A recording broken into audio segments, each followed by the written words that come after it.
Aujourd'hui, on a la chance d'accueillir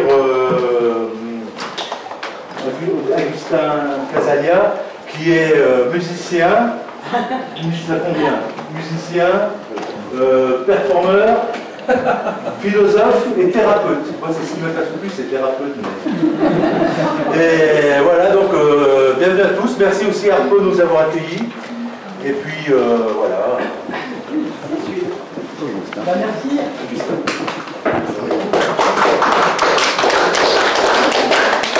Il y a une chaise de libre, si jamais. Ok, bon, écoutez, je suis très content d'être parmi vous à nouveau. Et je remercie la Chimère et la librairie Arto. Merci. Elle est très belle, cette librairie, je ne connaissais pas. C'est déjà un lieu pour moi très porteur. Cet rapport avec les passés. Ok. Et, il s'agit de poursuivre les cheminements qu'on a commencé la dernière fois.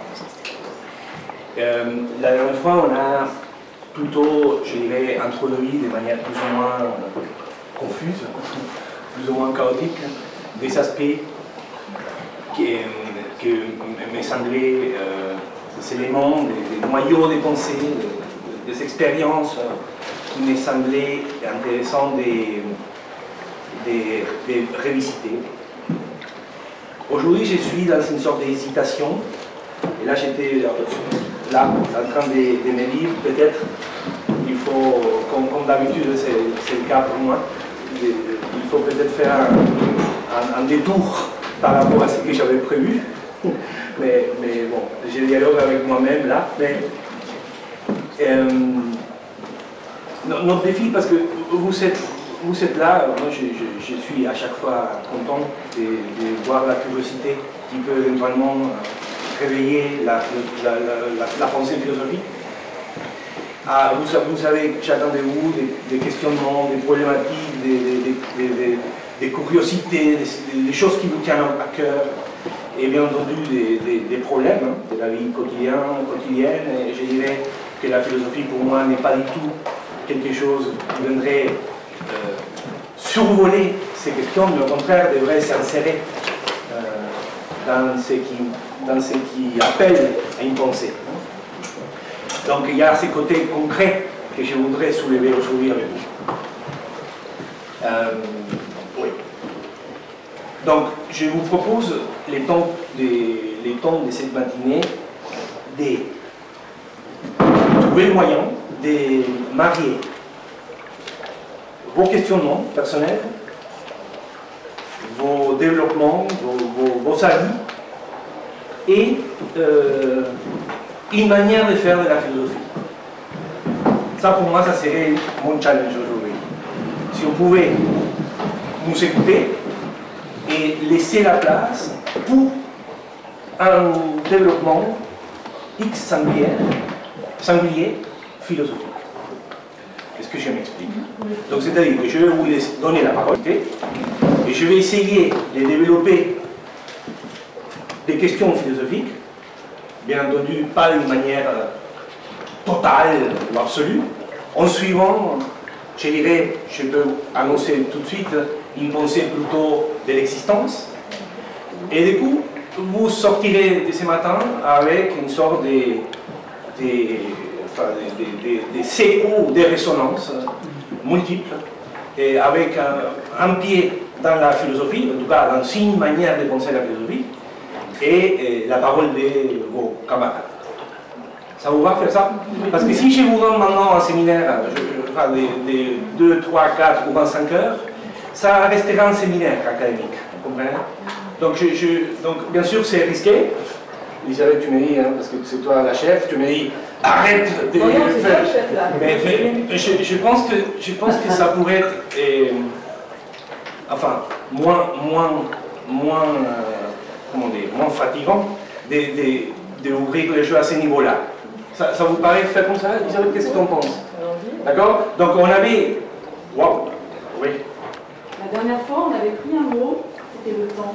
Ouais. Est-ce que cette fois, il y a un nom comme ça qui va revenir? Alors, super. Donc, du coup, la dernière fois, on a plutôt, j'ai une assistante dans l'autre hémisphère, très loin de chez nous, qui a transcrit ce qu'on a fait la dernière fois.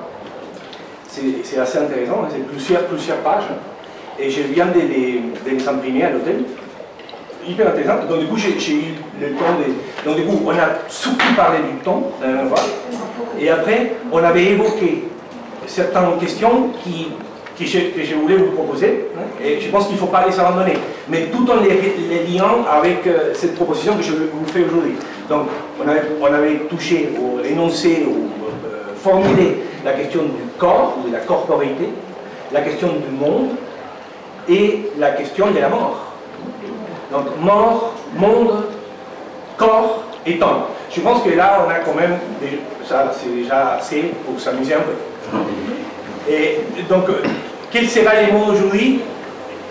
Peut-être, une fois que nous ouvre le jeu, peut-être on peut saisir les mots, les termes qui correspondraient mieux à vos perceptions.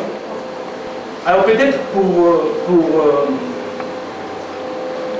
justement pour réveiller votre parole, et si jamais c'est nécessaire, hein, je ne crois pas parce que vous aimez donner vos avis, je trouve ça formidable. Et il y a quelque chose qui me semble, peut-être tout de suite remarquer ou souligner, c'est la question de la quotidienneté. Et du coup, si on arrivait à partager un parcours philosophique à travers la question de la quotidienneté, je pense que ça nous ouvrirait pas mal de pistes. Est-ce que la question de la quotidienneté, peut-être, je commence avec une question, comment la quotidienneté, qu'est-ce que ça peut vouloir dire pour vous,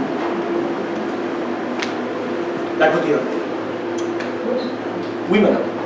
Ça me parle totalement, et je pense que c'est même la base pour moi de réfléchir quotidiennement. J'ai un peu essayé de voir au niveau de la philosophie, et de mettre en lumière la quotidienneté par rapport aux principes philosophiques un petit peu figés. Ouais. Et donc, ce travail-là, c'est un travail, c'est une manière de vivre. Et c'est ça qui, effectivement, Alors, il y a aussi la question, vous parliez du temps, et moi, la question que je voudrais aussi aborder, par rapport aussi bien philosophiquement que réellement à la quotidienneté, c'est le passé, le présent, le futur, et comment, justement, dans la quotidienneté, ces trois notions philosophiques qui ont été abordées dans tous les sens, et on peut les aborder quotidiennement avec soi-même. Ok. Ouais. Oui, madame. Bon, je vais être beaucoup plus terre à terre.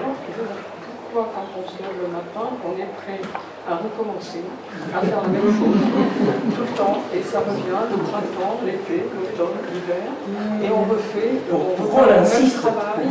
Pourquoi on ne révise pas ça, et comment on fait pour se tenir debout par rapport à ça.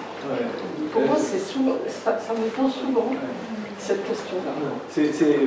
C'est super intéressant. Donc, du coup, là, je vais prendre la parole un moment, pas parce que c'est moi, mais parce que juste là, j'étais invité, du coup, je vais essayer de témoigner des grands, là, j'ai en tête un grand penseur qui a traité ce que vous venez de soulever, à mon sens, et là, du coup, c'est clair que c'est personnel, de manière génialissime. Et du coup, donc, je prends la parole un moment. Si vous avez des questions, des commentaires, vous les abandonnez pas, et après, on en discute. On fait ça, ça vous va?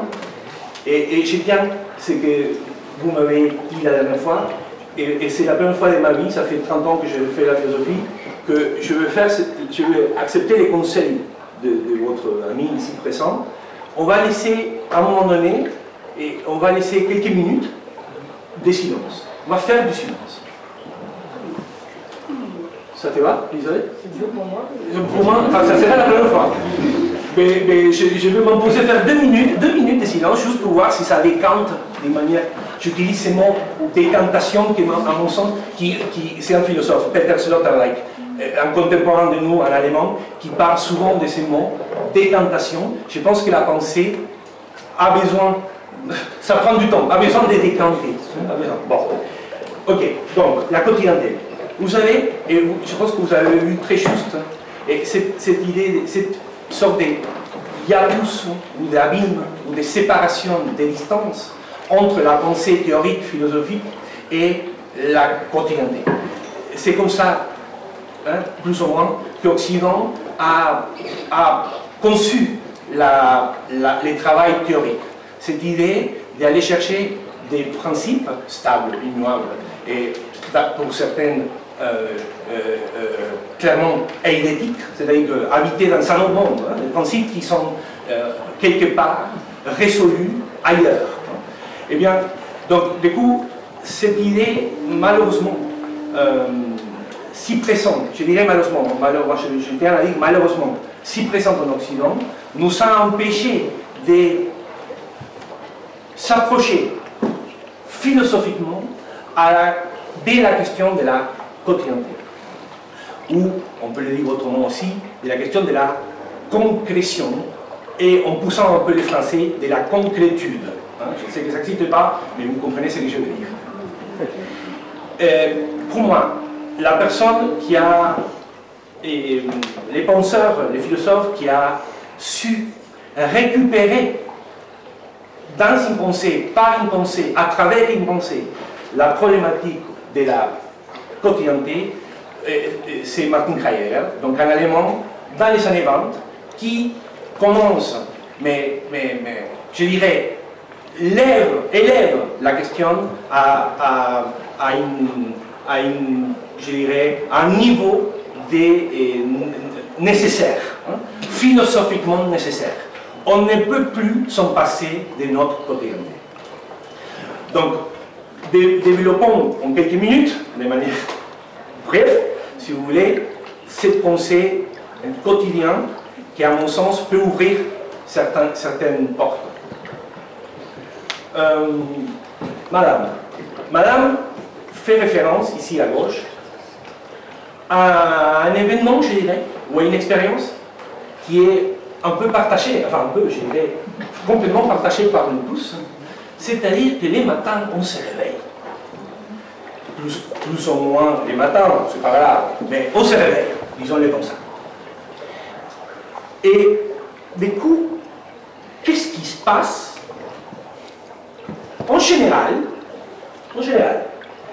Heidegger dit, en tant que terme moyen, en général, qu'est-ce qui se passe?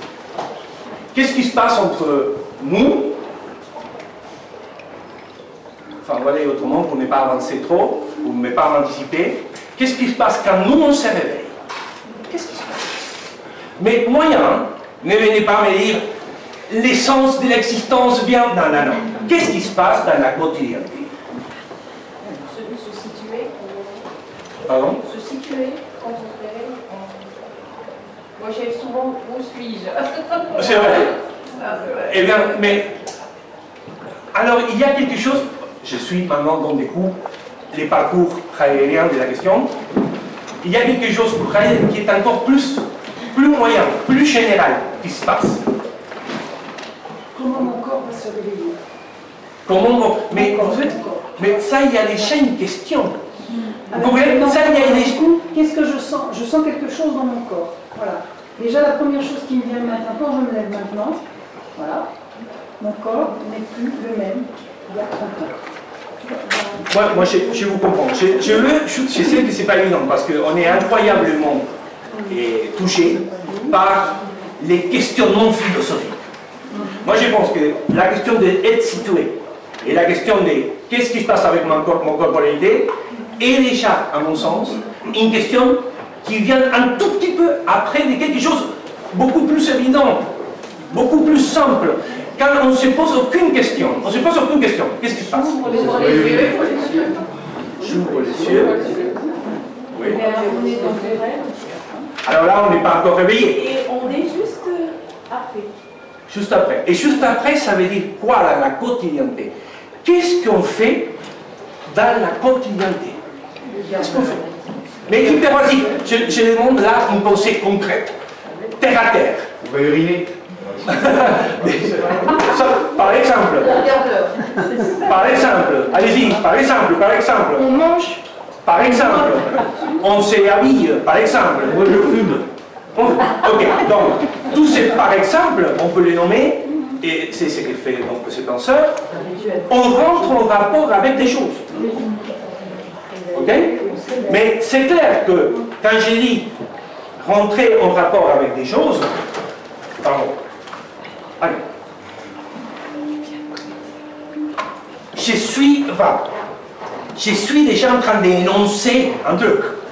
En fait, s'il faut parler de manière terriblement concrète, les choses me parlent. L'urinoir m'appelle, le petit déjeuner me raconte, eh bien, enfin, t'as faim, viens manger. Et tous les sexes, la montre me dit, regarde-moi, il y a une, enfin, lis-moi. Hein? Oui? C'est-à-dire que ce qui se passe dans la quotidienneté, et ça on ne peut pas s'empêcher de le faire, c'est qu'on se sert des choses, on utilise des choses, on se sert des choses. Je prends les marteaux et je cloue un clou, on dit comme ça, je cloue un clou sur le mur. C'est-à-dire que les marteaux et les clous et les murs me disent à quoi ils sont bons pour. Je suis bon pour sacier ta soif. Je suis bon, la montre, pour que tu comprennes quelle heure il est. Enfin, vous voyez? Donc, dans la quotidienneté, déjà, il y a des trucs assez insensés qui se passent, qui sont de l'ordre du signe ou de la signification ou du langage. Et ça nous arrive à nous tous. Soit philosophe, scientifique, ou maçon ou plombier. On est tous dans la même situation, on est tous en train de rentrer en rapport avec des choses et on se sert assez normalement des outils. La chaîne, si on pousse cette histoire dans la quotidienneté, on se sert des choses. C'est-à-dire qu'on s'approche aux choses à partir de leur caractère et instrumentalité. Mais on arrive, nous tous, à lire, à comprendre ces caractères. D'accord? Est-ce que pour l'instant on est d'accord? Moi, Oui. il y a quand même le souci de l'autre qui arrive très tôt dans le réveil, du compagnon ou de la compagne ou de l'enfant, qui arrive très vite. Moi, c'est la première chose que je parle. Avant d'aller aux toilettes? Oui. Ok? Je ne dis pas le contraire. Et c'est très digne de votre part. Non, mais c'est pas Non, mais au-delà des valorisations, ce que je veux dire, si on prend les termes moyens, les trucs les plus élémentaires et généraux, ce qui se passe, c'est qu'on se sert des choses. Et d'ailleurs, on peut très bien se soucier de notre compagnon en lui faisant un café. C'est-à-dire qu'on ne peut pas échapper du fait que les cafés, sans se poser aucune question, vous allez faire un café. Vous comprenez? C'est ça ce que je veux dire. Tout le reste, on peut en parler, et d'ailleurs on va en parler. Mais il y a un caractère élémentaire qu'on partage nous tous parce que, être humain, on arrive, d'une manière assez bizarre pour l'instant, à lire ce que les choses nous signifient, ce que les choses nous signent. Enfin, vous voyez, ils font signe, les cafés, il est là, on s'en sert, point. Mais c'est aussi parce qu'on a un corps, il faut bien s'en occuper. Ça reviendra plus tard. Enfin, c'est-à-dire, la question de la corporalité. Mais là, on est déjà là, mais si on ne se posait aucune question, on serait quand même en train de lire ce que les choses nous disent. D'accord? C'est ça. Je veux arriver à ça. Premier moment de notre matinée. La quotidienneté suppose une relation, on va le dire un tout petit peu philosophiquement, après on arrête, hein, mais on parle, une relation herméneutique. C'est-à-dire que je dois interpréter ce que la chose me dit, même si je ne me pose pas la question. Je le fais de manière évidente. Hein. Je prends le marteau et je l'utilise, je m'en sers. C'est clair là? Bien. Mais, donc, pardon, oui. Parce qu'on a besoin de rituels. On y fait comme ça. Alors, ça, ce sont déjà des questions. Ce type de questions de pourquoi ça se fait comme ça, c'est déjà un pas de plus. Vous voyez, moi pour l'instant, je reste dans la quotidienneté, dans ces constats hyper concrets. On se sert des choses. Point. Il n'y a pas d'éthique, il n'y a pas de valorisation, rien. Il n'y a pas de valorisation, il n'y a pas de pensée théorique, il n'y a rien. Il y a purée, c'est tout merveilleux. La chose, à chaque fois, madame, chaque matinée, me dit, je suis bon pour que tout ça soit. C'est à chaque fois. Sauf dans les cas où il y a des dysfonctionnements, mais ça c'est encore, ça relève d'autres choses qui est quand même, qui me touchent beaucoup. Hein. Dans les cas, disons, juste entre parenthèses, dans certaines maladies mentales, justement ce qui se passe, c'est que cette évidence du monde s'efface. Dans la poésie aussi. Hein. Magnifique, mais on n'est pas là encore. Donc c'est pour ça. Je mets de côté la question de la santé mentale et la question des autres manières qui pourraient venir rompre cette évidence. D'accord? Mais on part, et du coup je trouve ça intéressant, mais ça c'est encore un niveau personnel, de relever la question de comment dans l'histoire de la philosophie, à un moment donné, les amis, arrêtons un peu avec la théorie, qu'est-ce qui se passe avec le concret? Et là, on a déjà une piste. Waouh, je dirais. Les choses que pour nous sont si courantes, si évidentes, eh bien, il y a quand même là une relation qui est véritablement de compréhension, au-delà de si effectivement je me pose ou pas la question. Mais j'utilise la chose. Bien, premier point. Deuxième point, on continue. Alors il y a, mais on suit, hein, on suit, bien. Alors, revenons donc à ce rapport entre chose et être humain. On a dit, la chose expose, exprime, d'une manière que pour l'instant c'est flou, hein, son caractère des choses, ou des utiles pour quelque chose, des instruments pour quelque chose. Je suis bon pour. Bien. On reste là, hein. On va pas plus loin, on reste là, c'est ça. Vous savez, quand les philosophes que j'aime, que étaient des génies, je trouve très courageux de ne pas aller trop loin, de rester là, parce que c'est beaucoup plus simple d'aller chercher les principes. Restons là. Bien. Alors, les amis, comment caractériser ces rapports élémentaires, je dirais presque primitifs, entre ce que la chose me dit et moi en train de l'utiliser? Qu'est-ce qu'on peut dire là de cette relation? Je ouvre le jeu. Oui, monsieur. Entre les choses et l'humain, il y a quelque chose qui me gêne. En fait, il y a une dissonance quand je me réveille, au niveau du cœur, au niveau du mental, je suis bien. Dès que j'ouvre les yeux, je suis bien. Par contre, il me faut une demi-heure à 3/4 d'heure pour que mon corps soit bien. Et donc, pour le corps, je rentre tout de suite dans l'effort. L'effort pour le mettre en route. Donc il y a une dissonance complète qui fait que quand je me réveille, je reste au lit. Et j'attends un petit peu. Voilà. Donc il y a la notion, les choses et l'humain, pour moi, l'humain c'est pas un. Et donc il y a déjà des dissonances entre ce qui va de moi se réveiller d'une façon ou d'une autre. Voilà. Ok. Super. Essayons, donc, je reviens à la question à nouveau. Quand l'urinoir exprime... Pardon?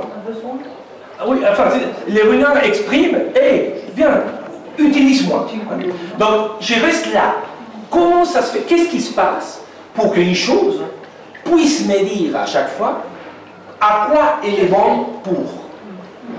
C'est ça la question. C'est pas l'autre question. C'est vrai, je vous demande de faire de la philosophie ensemble, c'est pas évident. Hein? Mais si on restait dans cette question-là, pour pouvoir avancer, qu'est-ce qui est en train de se passer pour qu'une chose puisse me dire à quoi elle est bonne pour? Essayez. Oui. Allez-y. L'expérience. Parce qu'il y a le monde et l'objet qu'on a appris à utiliser, les Alors, mathématiques. c'est intéressant. D'abord, on ne peut pas parler encore d'objet, parce que je suis à demi endormi, j'ai juste envie de pisser, désolé, et l'urinoir m'appelle. Enfin, il n'y a pas d'objet, enfin, il y a de l'urinoir, mais pas d'objet. L'objet, c'est autre chose. Et il n'y a pas de monde non plus, hein, encore. Le chemin, il est tracé.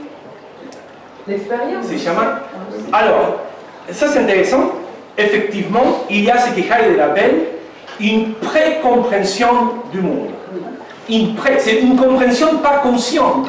C'est-à-dire que, pour la force des choses, disons comme ça, on a appris déjà que l'urinoir est bon pour. C'est vrai. Mais il n'empêche qu'à chaque fois, il relève à chaque fois la même considération. Il continue à être bon pour l'urinoir, les marteaux, les cafés, etc., etc., etc. Mais je veux juste, tout de suite, pour avancer, vous apporter encore un élément. Est-ce que ce rapport avec cette chose est un rapport entre urinoir et moi, entre guillemets moi, hein, parce que c'est vrai, on ne sait pas encore de quoi s'agit c'est moi, ou il faudrait tout de suite les penser d'une manière un peu plus ouverte? Et comment et pourquoi? Il me semble qu'en fait, c'est quand je me réveille le matin, quand je répète, en fait, la première chose que je constate, c'est que je suis vivant. C'est-à-dire que vivant, c'est-à-dire que mes fonctions, le corps, tout ça, tout ce que j'ai accumulé avant que je m'endorme est toujours là. Et les relations que je me suis fabriquées avec les choses sont toujours disponibles. Et je pense que ce qui change aussi, qui introduit parfois une nuance plus ou moins importante, c'est y a-t-il une présence vivante, humaine ou animale à côté de moi le matin? Le soir, quand je m'endors, et quand je me réveille, la présence me dit « je suis vivant ». Et ensuite, les choses me disent mais tu es toujours là. Moi, la première chose que je vois, moi, c'est l'heure. C'est mon radio-réveil qui me dit « ah, la journée recommence ». Mais ça me dit, je suis toujours vivant, c'est-à-dire que je suis toujours en état de voir l'heure sur l'écran. Alors, cet état que vous venez de souligner, et c'est tout à fait légitime, supposerait encore une réflexion. Mais moi, je vais garder ce rapport avec les montres. C'est ça, c'est inévitablement se répète. C'est ça, si vous voulez. Votre expérience concrète, qui est la vôtre, ou la vôtre, votre manière de vous réveiller, sont tout à fait incroyablement légitimes. Maintenant, si on prend les termes moyens, c'est-à-dire nous tous, et tous nos voisins, et tous ceux qui dorment encore, eh bien, tout le monde va rentrer en rapport avec les choses. C'est ça, c'est que je dis. Et je trouve ça curieux de se poser la question. Maintenant, ce rapport avec l'urinoir, avec la montre, eh bien, alors je pose la question, ou la réflexion, et nécessairement, bien sûr, je rentre en rapport avec ce que la chose est en train de m'indiquer, de me signifier, mais simultanément, bien entendu, sans être conscient, cette relation suppose beaucoup d'autres choses. Beaucoup d'autres choses. C'est-à-dire que si la montre à côté de mon lit me dit c'est l'heure de te réveiller, regarde-moi, il est 8 heures. Il me dit beaucoup de choses. Et elle peut me dire même plus de choses. Hein, elle est aussi en train de signifier qu'elle est sur une commande. Et cette commande, elle est sur un sol. Et dans celle qui est ma chambre. C'est-à-dire, il n'y a pas de signification d'une chose sans, attention là, pour comprendre cette pensée, pas pour être tous d'accord, hein, pour comprendre cette pensée, il n'y a pas de signification instrumentale sans être inséré dans un réseau de significations. réseau de signification. C'est clair. C'est montre, mais par la moins, mais elle est aussi en même temps, il est aussi en même temps, en rapport avec plein d'autres choses qui à son tour signifient aussi pour moi. Sincère, eh bien, avant que je vous le dise, peut-être je vous pose la question. Quel est notre rapport, et là du coup on passe à ce tout bizarre qui est l'être humain, quel est notre rapport en tant qu'être humain et ces réseaux de signification? Est-ce que je suis dehors? Est-ce que je fais partie du réseau? Est-ce qu'il y a du réseau sans moi? Est-ce que ce sont des questions philosophiques importantes parce qu'elles vont nous permettre de comprendre un terme qui est quand même un terme où Rosa vient souvent, mais d'une autre manière, c'est pour ça que je vais le faire comme ça, qui est le terme du monde. De quoi? Monde. Le monde. C'est le rapport avec le monde, en fait, complet, total. Et dans le réveil, moi j'entends parfaitement, dans le réveil, il y a justement les deux aspects dont on n'a pas conscience forcément. On a conscience de la mémoire, on a conscience de ci, de ça, mais on a justement, il y a, enfin moi, comme ça je le sens, une inconscience de tous ces réseaux qui sont présents dans l'urinoir, dans l'eau, dans tout. Et c'est cette confusion, enfin pour moi c'est une confusion du coup, qui naît dès le réveil. Dès le réveil, on passe sa vie, enfin pour moi, on passe sa vie sans aucune conscience de tous ces réseaux. Vous le dites avec vos mots, et je suis très touché, parce que j'ai l'impression que vous aimeriez ces penseurs en tout cas. Alors, j'essaie de le dire de manière un tout petit peu, mais vous savez, je pense que vous avez souligné tout à fait une question fondamentale, en tout cas pour l'histoire de la philosophie. En fait, qu'est-ce qui a fait la philosophie pendant des millénaires? Elle a essayé de penser le monde comme quelque chose qui se situait là-bas, en face. Face à. Objet, sujet, sujet, objet. L'homme, qui a été à son tour pensé comme substance, eh bien fait avec des choses, mais que, heureusement, disent les philosophes, on est arrivé à les appeler objets. C'est-à-dire objet pour ma connaissance. Maintenant, ce qu'on est en train de voir avec la quotidienneté nous pousse vers quelque chose de beaucoup plus, je dirais, nuancé ou subtil.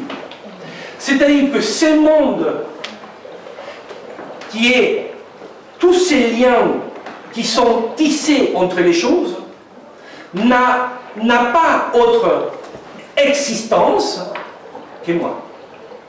C'est-à-dire que moi, je suis monde avec les choses. Il n'y a pas un monde objet. Il n'y a pas. La substance du monde est un piège intellectuel. Direct. C'est-à-dire que, en se réveillant, on est auprès des choses, même au niveau de la quotidienneté, on arrive à capter la signification de tout ça. Eh bien, ça, c'est faire, produire, si vous voulez, monde. Monde est un ensemble de significations, mais un ensemble de significations pour chacun de nous.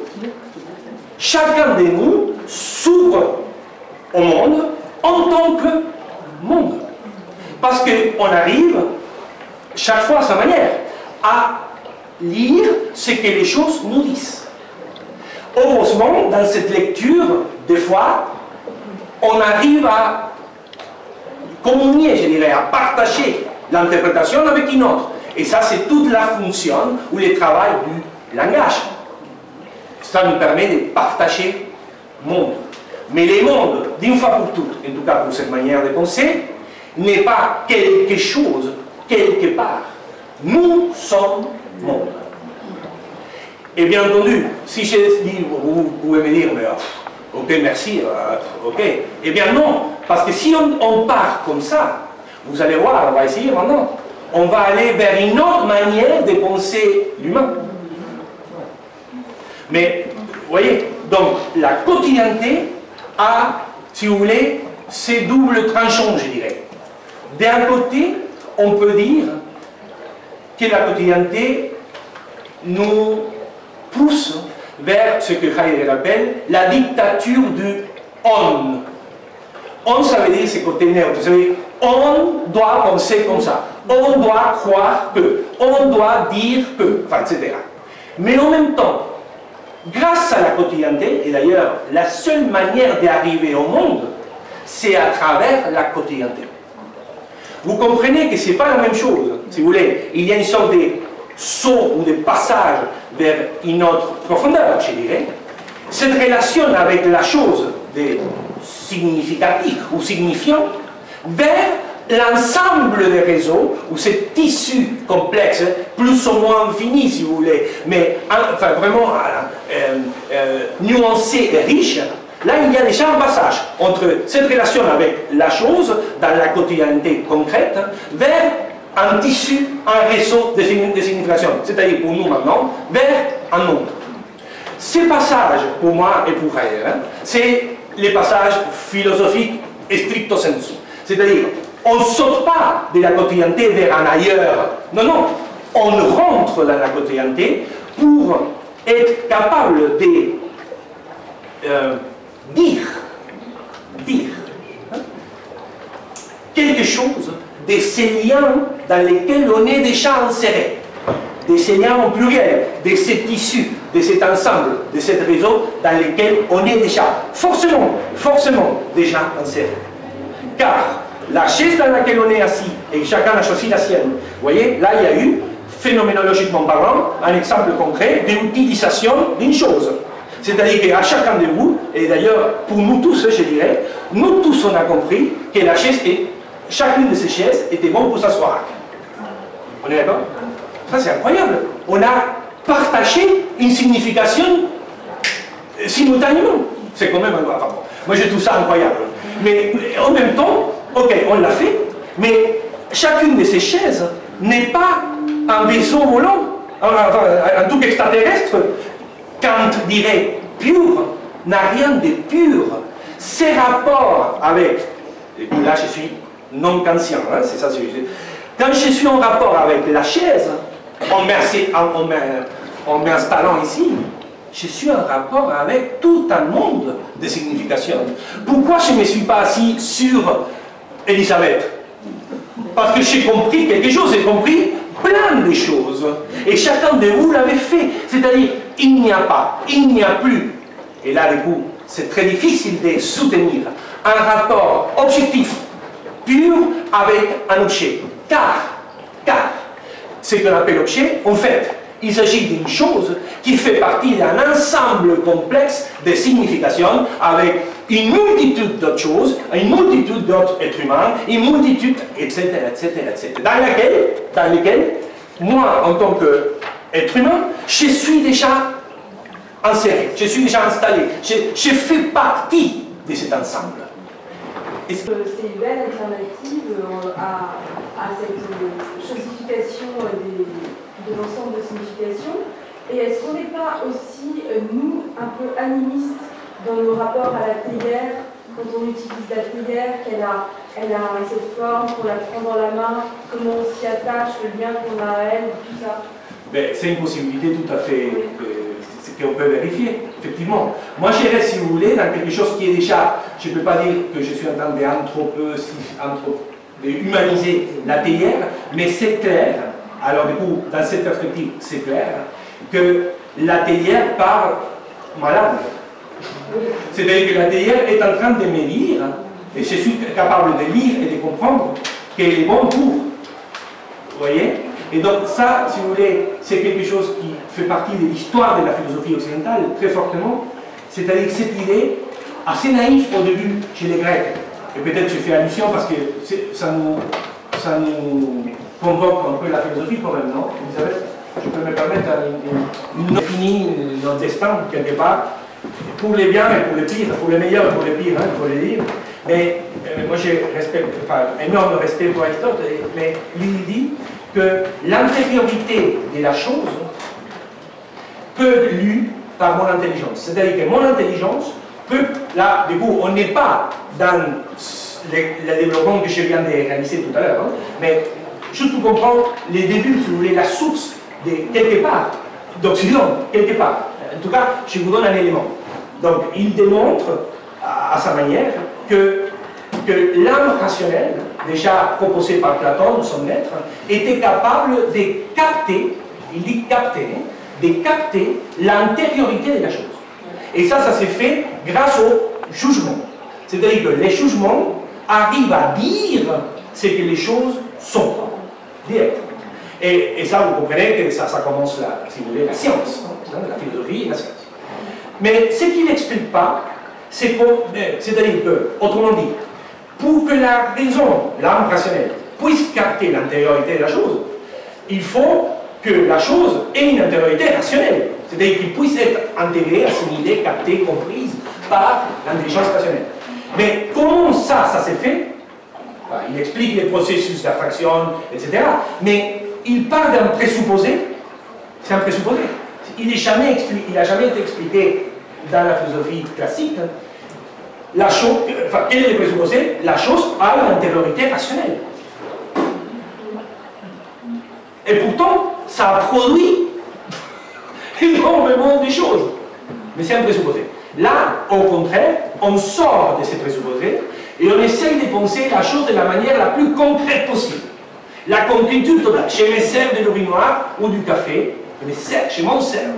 Je comprends qu'il est bon pour. Là, il n'y a pas d'âme rationnelle, il n'y a rien. Il y a une compréhension qui est de l'ordre de l'évidence du langage. Hein? Je m'en sers. Mais, deuxième pas que l'on a évoqué, cette possibilité se donne que dans un monde que je suis. C'est-à-dire dans un monde qui peut être compris comme ensemble de significations. Sans cet ensemble de significations, je ne peux pas me servir de l'urinoir. C'est énorme. Et pour revenir donc à une question importante, dans la souffrance psychique ou dans la entre guillemets, maladie psychique, cette évidence du monde est cassée. Ce n'est plus évident. C'est-à-dire que nous tous, on a compris, sans être conscients, que la chaise servait pour s'asseoir. Eh bien, pour certains, cette compréhension est une sorte de tempête. Cette compréhension ne va pas du tout de soi. C'est pas du tout évident. Et donc, vous comprenez, j'ai un tout petit peu... Ça me fait froid au dos, au cœur, parce que vous comprenez la difficulté, comment dire, les travail de ces gens-là pour lesquels, à chaque fois, ils doivent essayer, ou en tout cas, ils font la tentative, de reconstruire à chaque fois ce qui pour nous est évident. Juste un mot, parce qu'il faudrait... Ouais. Moi, ça m'évoque vraiment cette difficulté, évidemment, elle a des niveaux. Bien sûr. Et donc, ce rapport qu'on a avec l'objet... qu'on appelle chose, maintenant. Chose, je dirais la chose, c'est cette relation-là qui, même si pour nous tous, enfin, on a tous compris à quoi servait la chaise,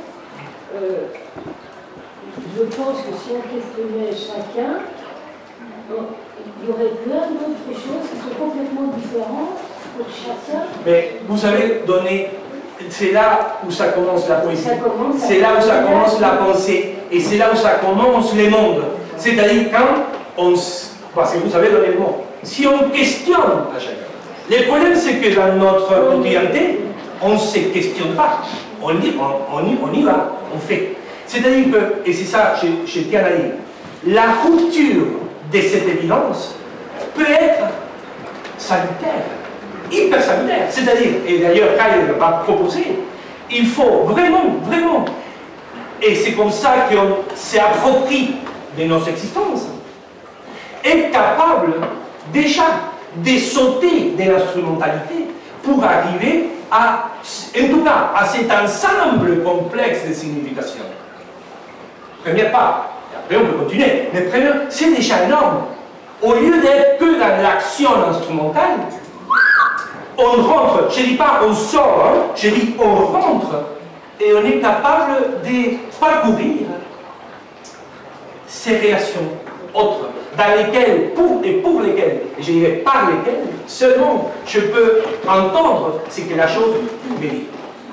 Mais ce qui se passe, et ce qui est quand même assez flagrant dans certains champs disciplinaires, c'est qu'on est absolument poussé vers l'action et l'instrumentalisation, c'est-à-dire les calculs des choses. Et du coup, on esquive, c'est en tout cas la question du monde. Plus grave et pernicieuse, je dirais, d'esquiver la question du monde, c'est quand on traite le monde comme une substance, comme quelque chose, un contenant dans lequel on est. Non, le monde n'est pas un contenant, le monde, c'est moi, chacun de nous, en train d'interpréter, en train de comprendre, entre guillemets, en train d'être appelé par les choses. Depuis tout à l'heure, je pense, j'ai une image qui me vient, je vois les hommes des cavernes.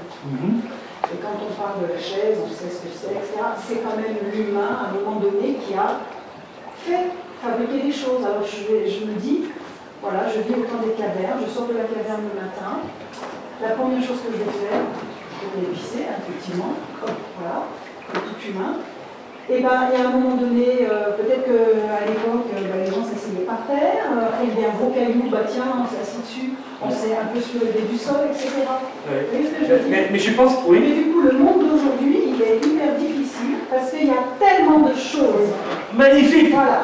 Ça, j'adore. C'est-à-dire, tout est tellement, mais c'est pas une critique, j'ai fait juste je souligne.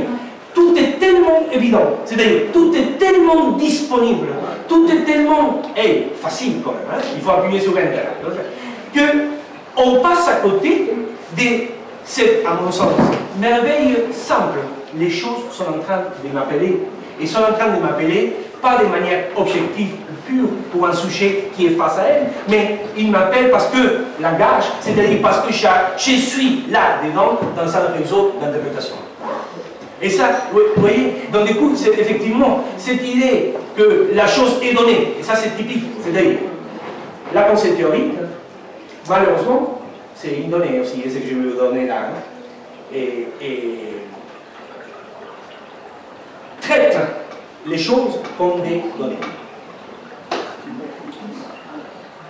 Et quand la chaise devient donnée, et quand la montre devient donnée, et quand l'arbre devient donné, l'arbre, ou la montagne, ou la rivière, devient donné, eh bien, on perd, en tout cas, pour ne pas aller trop loin tout de suite, en tout cas, on perd cette autre dimension qui est la dimension du monde.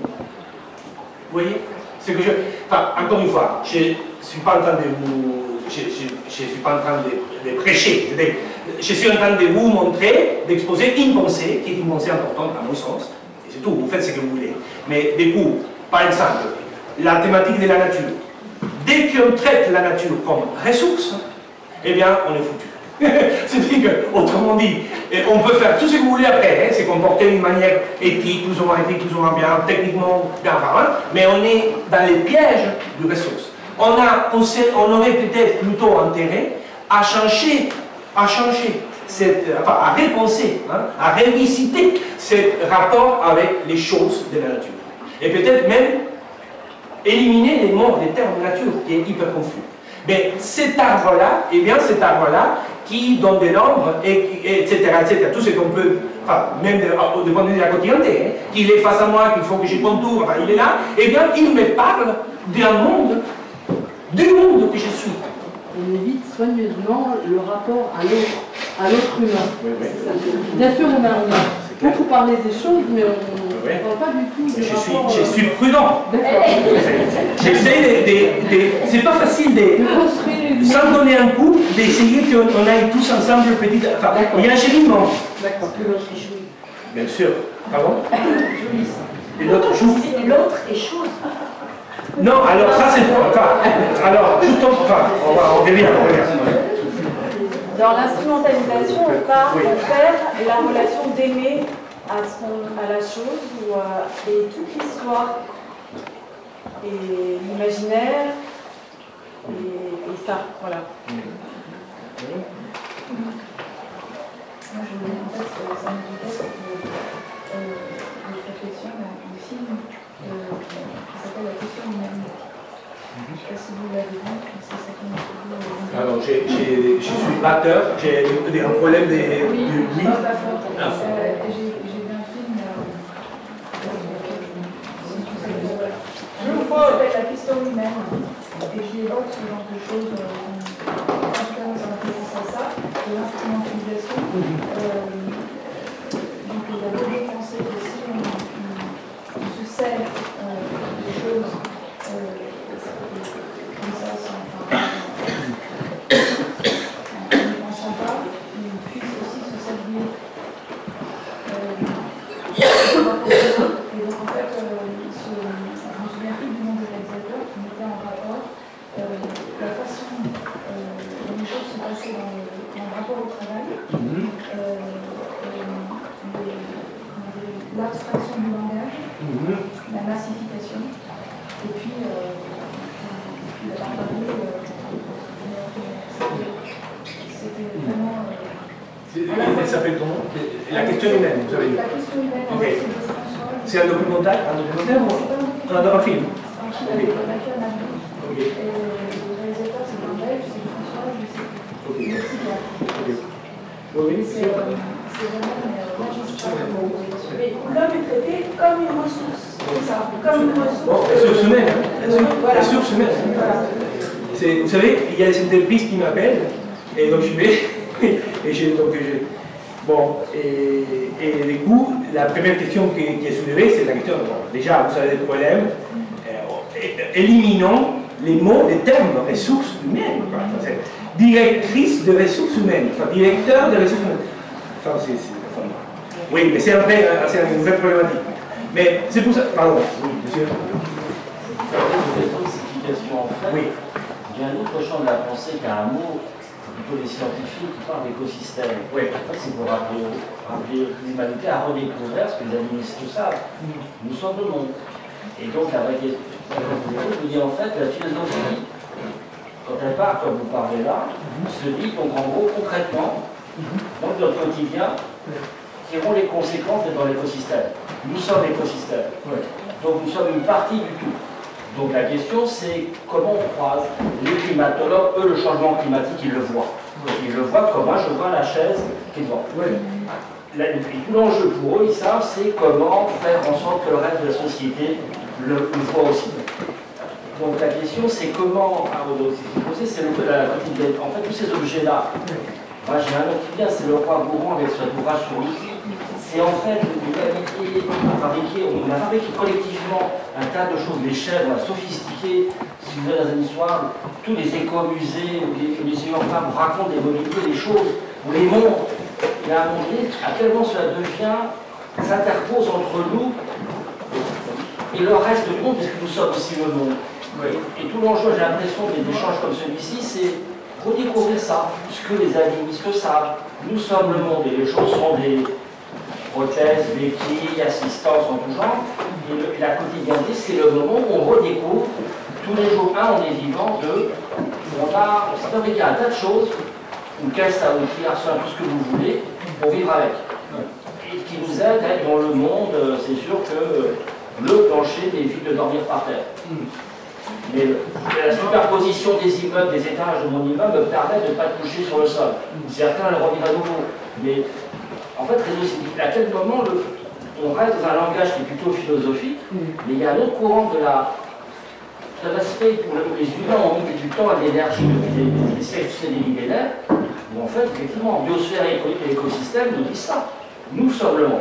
Et notre vie est en danger quand on l'oublie.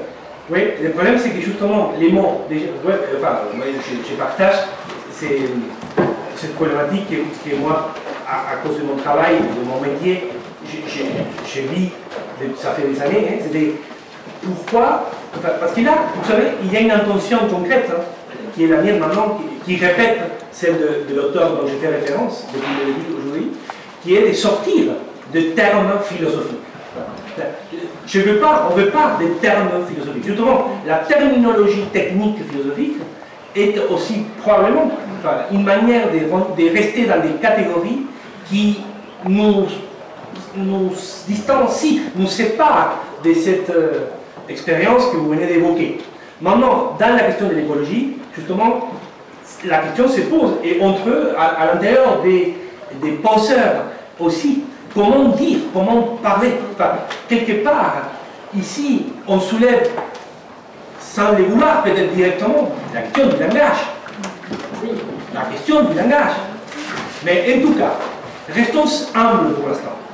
Rapport avec les choses nous racontent quelque chose, ce qui nous raconte tout de suite fait signe à un ensemble des choses qui nécessairement sont là. Jamais la chose avec moi est isolée ou séparée du reste d'un état des choses. Eh bien, et ça c'est monde. Et ce monde pionnier me permet une certaine compréhension.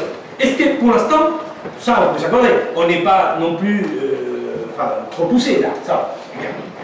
Maintenant, donc du coup, pour nous, entre nous en tout cas, quand on parle entre nous, monde, ça ne veut plus dire quelque chose qui serait quelque part en dehors de moi. Ça, c'est pas le monde.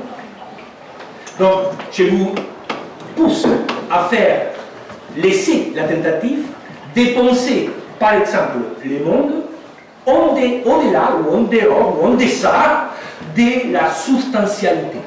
Le monde n'est pas quelque chose. La chaise est quelque chose, mais pas le monde. Le monde est nous en train d'interpréter la chaise, vous, vos regards, vos silences, vos paroles. Bien. Ok, ça c'est déjà pas énorme. Mais malheureusement, vous allez voir, demain, dans la presse, monde c'est un supposé, c'est quelque chose. Et dans beaucoup de penseurs, malheureusement la plupart pas philosophes, monde devient encore un contenant où on met des choses à l'intérieur. Non. Nous sommes monde, c'est-à-dire cette possibilité d'être appelé par les choses. Oui. Bien. Donc, ce qui me pousse... Pardon, oui. C'est juste depuis quand on pense ça? Quoi? Ben, que le monde, il est en nous. Alors, et le monde n'est pas en nous. Nous sommes monde. Nous sommes. Non, mais c'est important. Le monde n'est pas mon estomac. Quoi. Enfin, nous sommes monde. Oui. D'accord? Alors, depuis quand? C'est intéressant. Tout Occident, c'est-à-dire entre Parménide et Husserl, pour faire vite, eh bien, le monde est pensé plutôt comme substance. D'ailleurs, on va voir, par exemple, chez Descartes, en français en gros, assez génial, eh bien, le monde est encore une substance. Pour Descartes, il appelle ça la res extensa, c'est-à-dire le monde comme étendu. Enfin, une sorte d'espace pensé comme étendu, dans lequel des choses ont lieu. Mais c'est un présupposé. Chez Kant, par exemple, après Descartes, le monde est encore pensé comme espace, mais avec, quand même il est assez génial, il commence à soupçonner qu'il y a un problème là, et il dit, en fait, l'espace, en fait, peut être, enfin d'ailleurs il va le défendre, une intuition. Mais c'est vrai, ça c'est énorme déjà, c'est une forme pure de la sensibilité. Bon, c'est pas grave les détails, je passe, c'est hyper intéressant, la critique des raisons pures. Mais c'est pas grave. Mais si vous voulez, déjà on soupçonne qu'il y a un problème avec cette histoire de monde. Mais bien que lui, dans les traitements en dehors de la science, parce qu'il écrit un livre où il dit ça, c'est je viens de dire, l'espace est la forme pure de la sensibilité, c'est-à-dire une condition nécessaire pour qu'on puisse percevoir des choses. Bon. Mais après, quand il parle du droit, de la morale, de l'éthique, ou même de l'art, eh bien, le monde devient à nouveau les termes habituels, un contenant. D'accord? Mais bien, là, ce que je suis en train de vous dire est novateur. Martin Heidegger, 1927, les mondes, nous sommes monde, c'est-à-dire possibilité d'interpréter ce que les choses sont en train de me raconter. Et ça, il y a une rupture dans l'histoire de la philosophie, si vous voulez. Hein? Enfin, moi, j'avoue que j'aime bien l'histoire de la philosophie, et c'est pour ça que je vous le dis, mais ce n'est pas nécessaire. Hein? Ce qui me semble nécessaire, c'est que vous-même, chacun de vous, vous posiez la question de c'est quoi le monde pour moi? Eh bien, en fait, je le suppose comme quelque chose qui est là, une substance. Eh bien, je dis, attention, vous faites ce que vous voulez, mais attention, parce que cette manière qui est typiquement à nous de substantialiser tout, en principe, et concepts, genre monde, temps, corps, etc., nous portent préjudice. C'est mon avis. Et il a fait scandale à l'époque ou pas? Alors son texte a été plus ou moins compris à l'époque, on n'était pas tout à fait prêt, mais il a eu un succès magnifique. Être et temps, 1927, un succès incroyable. Dans cette séquence que vous dites, j'avais une question parce que souvent les choses reviennent, mais est-ce que c'est pas... on a l'impression que c'est les choses qui déterminent le langage, alors que moi je renverserais en fait en disant que c'est plutôt le langage qui détermine le rapport à la chose. Et il y a Wittgenstein qui me vient bien sûr, les limites de mon monde sont les limites de mon langage. Alors, ce que vous dites là, c'est quelque chose d'important. Ça ouvre un autre chantier qu'on ne va pas explorer, mais juste peut-être pour provoquer un peu, je tiens à lire. Dans cette logique des choses que nous sommes en train de développer, il faut savoir que les êtres humains et les coups à nouveau. Quelle est l'habitude? L'habitude, on a la coutume de dire que nous parlons. Nous parlons. C'est-à-dire, nous nommons, nous disons ce que les choses sont. Hein? Depuis Aristote jusqu'à nous tous. Eh bien, dans cette logique, dans cette manière de penser que nous sommes en train d'essayer de comprendre, eh bien, nous sommes parlés.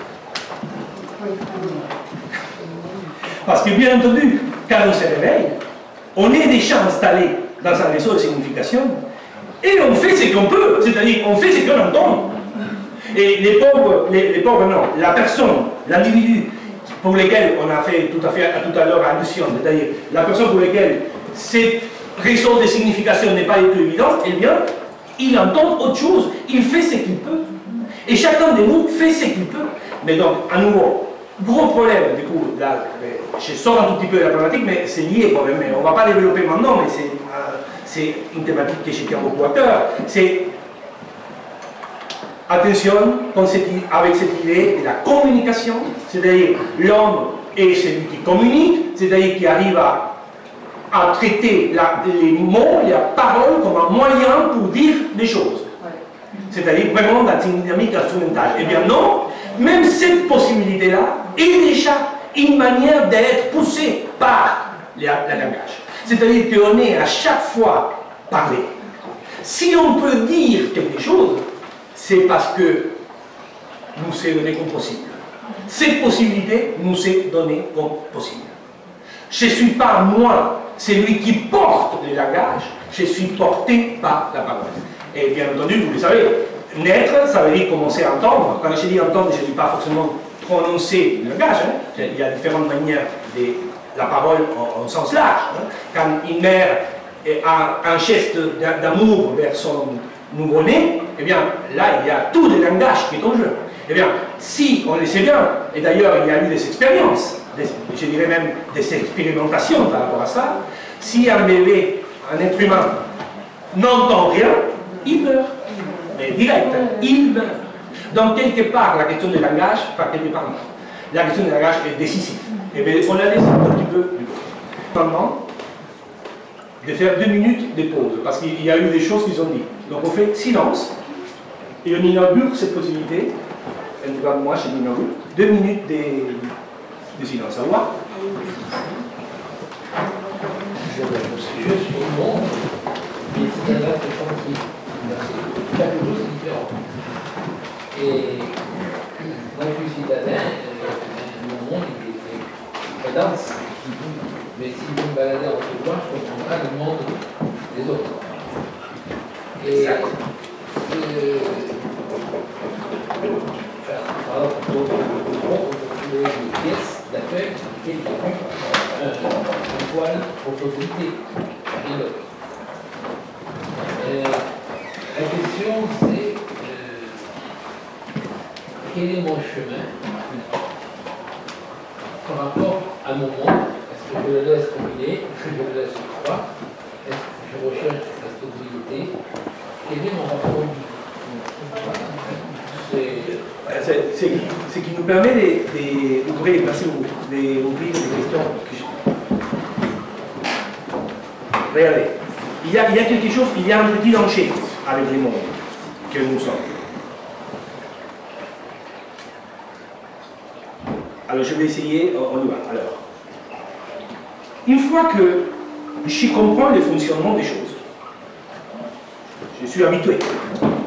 Je vis dans un pays, par exemple la Suisse, où tout fonctionne. Quel est le danger quand tout fonctionne? Et ça, encore Heidegger en parle, d'une manière sublime. Quel est le danger quand le fonctionnement est à chaque fois nickel? Ça se passe bien. Quel est le danger?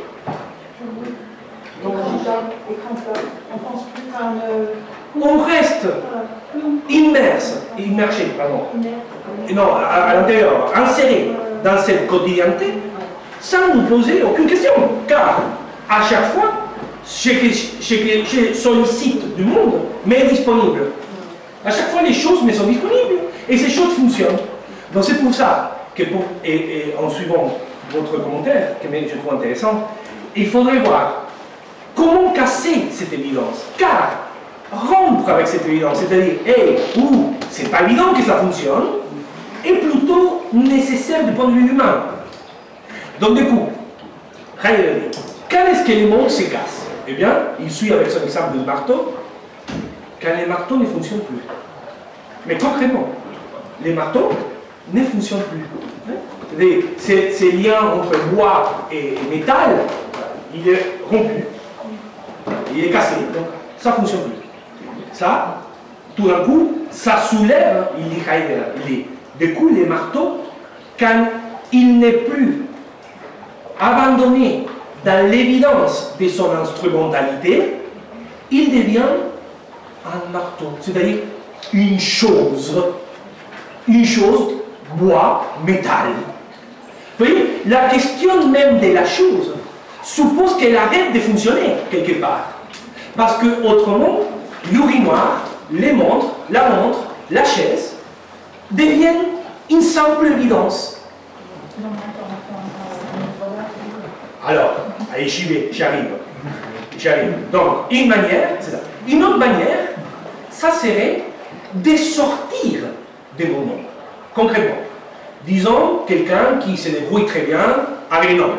Il connaît très bien la librairie Artaud, toutes les références qu'il a en place, il a étudié, il est né, il a étudié, il est là depuis des années, il connaît tout le monde, enfin, il est le roi de Grenoble. Exagérons un peu les choses. Il est le roi de Grenoble. Eh bien, cet statut de roi de Grenoble, celui qui maîtrise son monde, eh bien, ou les choses de son monde, suppose qu'il ne sort pas de Grenoble. Car ce même monsieur qui est le roi de Grenoble se trouve tout d'un coup paumé, désolé, dans un village chinois et il passe à ne rien comprendre. C'est-à-dire, donc, très concrètement, on a besoin, enfin, si vous voulez, je propose comme une expérience riche la sortie de l'évidence de notre propre monde. Pourquoi? Pour des raisons purement philosophiques. Car sortir de l'évidence de mon monde aura comme conséquence la non-évidence de mon monde. C'est-à-dire que tout d'un coup, je vais renouer des rapports avec les choses qui me parlent dans le monde qui est le mien. Vous voyez ce que je veux dire? Troisième aspect, l'œuvre d'art. L'expérience de l'œuvre d'art est pensée par les auteurs comme une expérience concrète des ruptures d'évidence du monde. C'est-à-dire que quand nous on fait l'expérience de l'œuvre d'art, n'importe laquelle, s'il s'agissait d'une œuvre d'art, c'est-à-dire s'il opère tel comme je vais le dire maintenant, eh bien, on va rompre l'évidence. Pourquoi? Parce que l'œuvre d'art s'ouvre, elle aussi, comme monde. C'est-à-dire comme réseau de significations. Et donc, du coup, chacun de nous, en rentrant au monde, on est accueilli par le monde de l'œuvre d'art, eh bien, on apprend un nouveau langage. Un langage qui est proposé par l'œuvre. Plus l'œuvre vient rompre, vient cacher, casser, vient nous pousser en dehors de nos références à nous, et quand je parle de nos références à nous, je parle de nos manières de valoriser, de nos manières de voir les choses, de notre vision des choses, etc., même de notre morale, etc., eh bien, mieux c'est, parce qu'on retournera à l'expérience qui est la nôtre, en tant que monde, à nous, enrichi par cette expérience du choc. Heidegger appelle ça, avec un mot allemand, Stose, c'est une collision avec un monde qui n'est pas le nôtre. Et tout ça, c'est enrichissant. Mais finalement, les amis, finalement, et là, je parle d'un Italien, philosophe, qui comprend tout ça très bien, et il va dire, ce que l'on est en train de lire est analogue à l'expérience de la rencontre. C'est-à-dire, rencontrer quelqu'un dans un dialogue propre suppose rentrer dans un monde qui n'est pas le nôtre. Et cet effort de rentrer dans les mondes, c'est-à-dire l'ensemble de références qui est l'autre, suppose sortir d'une autre quelque part, ou en tout cas en partie. Vous comprenez pourquoi la question de si le monde est quelque part, ou si nous sommes monde est fondamentale.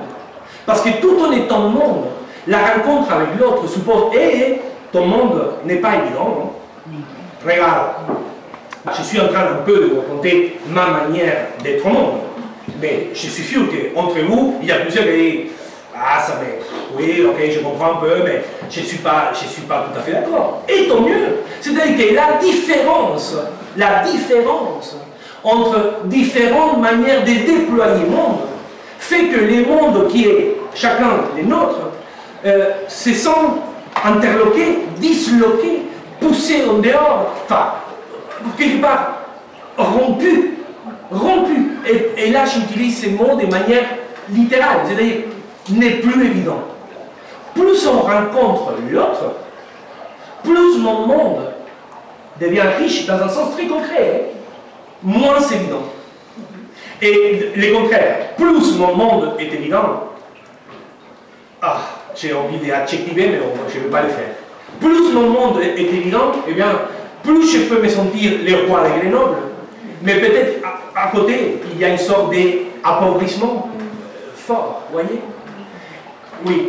Est-ce que c'est une variante un peu de l'étonnement aristotélicien? Alors c'est très intéressant parce que effectivement, je pense que là il y a de l'étonnement. Merci, hein, il y a de l'étonnement, mais il faut savoir que c'est un nouveau pauvre Aristote, on va parler d'Aristote comme ça un peu, mais Occident. Alors, on y va. Alors je tiens à dire un truc. Ok. Là je vais vous dire quelque chose que je tiens beaucoup à cœur et qui pour moi est fondamental, en tout cas, enfin, mais à nouveau c'est très personnel, mais ouais. Alors, Aristote, mais déjà Platon, on était émerveillés, on soulignait l'émerveillement de ce qui s'apparaissait, de la manifestation. J'essaie d'être le plus littéral et le plus fidèle à ces grands penseurs qui nous sont construits.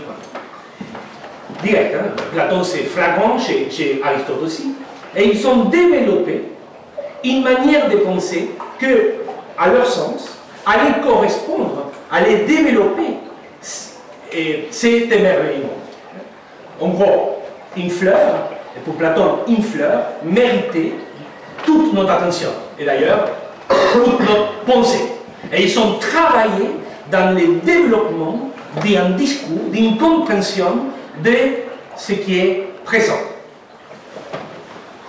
Et je pense qu'Occident a fait ça pendant 3 millénaires. Maintenant, qu'est-ce qui se passe? Avant que ça ait lieu, avant, et là du coup je parle de philosophique, je vais chercher les pré-socratiques. Mais l'expérience grecque n'était pas de cet ordre. Attention, n'était pas de cet ordre.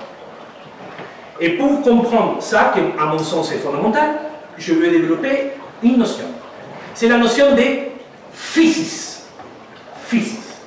Physis est le terme grec du latin natura, nature. Ok? Physis est le terme grec du latin nature. Et qui est venu jusqu'à nous comme nature. Enfin, nature. Ok, attention. Pour les Grecs, avant l'époque classique, c'est-à-dire là où effectivement Occident éclore, Platon, etc., eh bien, qu'est-ce qui voulait dire nature pour les Grecs anciens? Est-ce que quelqu'un le sait? Non. Eh bien, il s'appelait nature, physis. Hein? Donc, faisons l'effort d'enlever de notre tête toute représentation de la nature. Hein? Quelle était l'expérience grecque de la nature, c'est-à-dire de la physis? Eh bien, l'éclosion. L'éclosion. Pour les Grecs anciens, la physis voulait dire l'éclosion. C'est-à-dire, ce passage entre ce qui était occulte, caché, et la manifestation. La non-manifestation vers la manifestation. C'est comme ça qu'ils comprenaient la physis et aussi des autres termes qui tournent autour. La poiesis, qui a été traduite après par production, c'est-à-dire la poiesis. Bon, je ne vais pas faire trop long. Revenons. La physis. Alors, essayons de savourer cette idée. Pour un grec, nature était l'éclosion. Pas la fleur. Mais, bien sûr, la fleur aussi. Mais dans la fleur, il y avait déjà tous ces passages assez énigmatiques, assez mystérieux, entre ce qui était occulte et ce qui est manifeste. Vous voyez que l'Occident est resté, parce que émerveillé, est resté complètement accroché à ce que Heidegger appelle la simple présence. Si vous voulez, toute notre pensée théorique est une pensée de la présence. Mais Dieu, qui est celui qui est toujours présent. Donc, on peut comprendre tout simplement, enfin, de manière brève, on peut dire comme ça. Occident est la pensée qui va chercher les causes, théorie, principe et cause, mais toujours en référence, toujours ancré, toujours en faisant les parcours internes de ce qui est là, présent. Et c'est pour ça, et je reviens à la temporalité dont on a évoqué l'autre fois, que le temps a été aussi, à ce moment-là, Aristote, conçu à partir du présent. Du présent. Mais à nouveau, donc, sachez que ça, c'est quelque chose qui a eu lieu dans notre histoire, donc c'est quelque chose d'historique. Car avant que ça ait lieu, eh bien, l'expérience grecque n'était absolument pas de cet ordre. Maintenant, il faut savoir, il y a heureusement, depuis le XXe siècle, fin du XIXe, des philosophes, des penseurs dans différentes disciplines qui ont compris qu'on a intérêt à redécouvrir cette physis grecque, c'est-à-dire pas tout simplement liée ou attachée ou ancrée à la présence, mais à quelque chose d'autre qui est en train d'avoir lieu, c'est-à-dire une pensée qui est plutôt de l'éclosion, du fait de, comme on dit en français, d'effleurer, on dit, quoi? Affleurer, et plus que rester coincé ou lié à ce qu'on arrive à capter, maîtriser, je dirais, voir. Ce n'est pas du tout un mystère, vous le savez, que la pensée occidentale tourne autour, je parle de la pensée occidentale, tourne autour de l'image, c'est-à-dire de la capacité de voir. Et on a laissé tomber, bien entendu, pour la plupart de notre histoire, des autres manières de percevoir, de comprendre, de faire avec. Et il y a heureusement, à nouveau, fin du 20e, des philosophes qui commencent à dire et si on commence à ne pas forcément lier la pensée à la représentation, et si on commence à entendre toute la question de la musique, du son, de la mélodie, si on commence à, enfin, Nietzsche, c'est penser avec l'estomac, etc. Mais c'est vrai que l'Occident et les sciences tournent autour de la question de l'image et de la représentation, c'est-à-dire d'une manière de regarder, de voir. Savoir, pour toute la philosophie occidentale, c'est voir, pas entendre. Ce que je vous ai dit tout à l'heure par rapport au monde et aux choses, c'est déjà, ça ressent autre chose. Je n'ai jamais parlé d'image, j'ai parlé plutôt du langage. Les choses me parlent. Donc je veux vraiment dépasser la question de la représentation.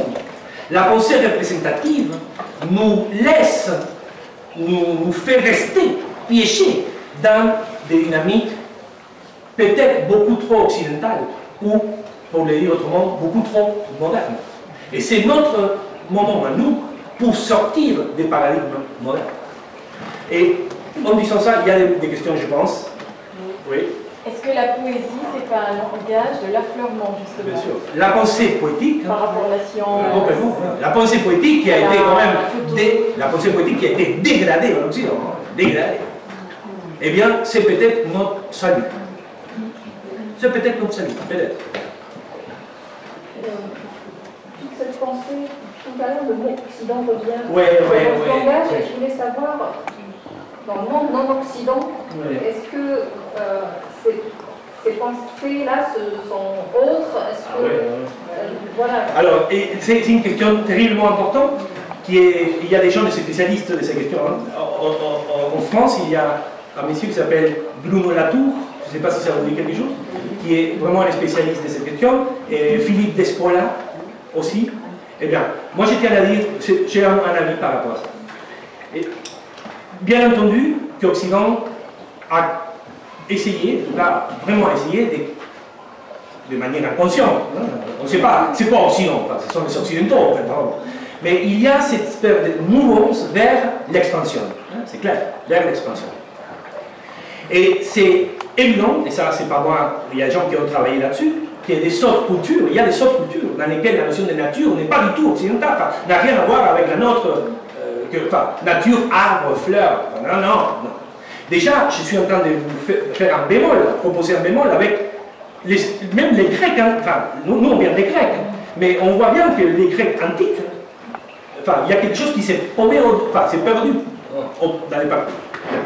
Donc, c'est clair qu'il y a des cultures, enfin, je ne sais pas si on peut appeler des cultures, parce que le mot culture est déjà occidental. Donc, il y a des manières de vivre, disons-le comme ça, qui n'ont rien à voir avec l'Occident. Ça, c'est clair. Et je pense que c'est hyper intéressant que ces autres manières puissent avoir une parole, une voix. C'est génial. Et d'ailleurs, il y a des gens qui travaillent, hein, et heureusement. Ceci dit, en même temps, je tiens à dire, il y a une dimension planétaire dans la vision occidentale. C'est comme ça. C'est-à-dire, la vision occidentale a une sorte d'extension planétaire. Enfin, vous voyez, je ne sais pas, on peut dire les Japon. Les Japon, c'est une autre manière de penser. Oui, mais le cinéma est arrivé. Le cinéma est occidental. Et vous voyez, juste un élément. C'est-à-dire qu'il y a quelque chose, à mon sens, de grave. C'est-à-dire que cette manière occidentale de penser est devenue planétaire. Si ce n'est que par le biais de la technique. La technique, telle qu'elle est pratiquée, elle est proposée, est un élément configuré par l'Occident. Et cette technique est en train d'arriver partout. Vous voyez, on le veut ou pas, Occident, je pense, sauf dans des situations probablement très isolées, je ne sais pas, au milieu de la chambre quelque part, mais Occident, et les dégâts occidentaux sont partout. Vous voyez, enfin, on peut juste penser à des exemples très concrets, très proches. Enfin, quand l'Amazonie brûle, c'est pas les autochtones qui brûlent l'Amazonie, c'est un dégât concret, mais hyper évident, de la manière de penser occidentale. Vous voyez ce que je veux dire? Oui, oui, pardon. Justement, oui. Mais nous avons quand même une langue. Oui. Ce qui veut dire que la langue a déjà un format d'une façon de penser. Oui, bien sûr. Le format, c'est pas forcément négatif, c'est un format. Et aujourd'hui, dans les débats qu'on parlait, moi je pense que tout le monde se mette à parler un globish, un mot américain extrêmement simplifié, c'est un dégât absolument épouvantable. Ça veut dire que ça appauvrit la pensée, ça appauvrit le monde de chacun. Magnifiquement dit, l'appauvrissement de la langue et l'appauvrissement de la sensibilité. Je ne dis même pas de la pensée, je dis de la sensibilité. C'est-à-dire que notre capacité de percevoir est absolument liée à la langue. Et si on ne travaille pas à ce niveau-là, si on ne travaille pas si on ne met pas tous nos efforts là, eh bien la sensibilité continuera à se réduire. Et ça, je trouve ça dommage. Oui, je suis complètement d'accord, et vous l'avez dit très précisément. C'est pour ça que je bats pour éviter l'anglicisation très pauvre, parce parce que l'anglais n'est pas une langue pauvre. Ah, l'anglais est génial. L'américain est une langue de plus en plus pauvre. Et que tout soit publié dans cette langue, que qu'on ne puisse plus éviter de parler. Voilà, c'est-à-dire qu'on pourrait ne pas abandonner tout à fait en étant plus ou moins anglophone, mais pas abandonner le français, quoi. Mais c'est vrai que oui, ça. Est-ce que c'est une question de langue? Parce qu'en fait, moi, je distingue langue de langage. Oui. Est-ce que c'est pas justement encore instrumentaliser le langage, c'est-à-dire en revenir à la communication qui est un outil de communication et non plus parce que la langue... C'est ça le problème. Voilà, Le problème, c'est l'instrumentalisation du langage. Dès qu'on instrumentalise le langage, nécessairement, on l'a... Là, je nous donne un avis, un nouveau, un avis. On les apprendrit.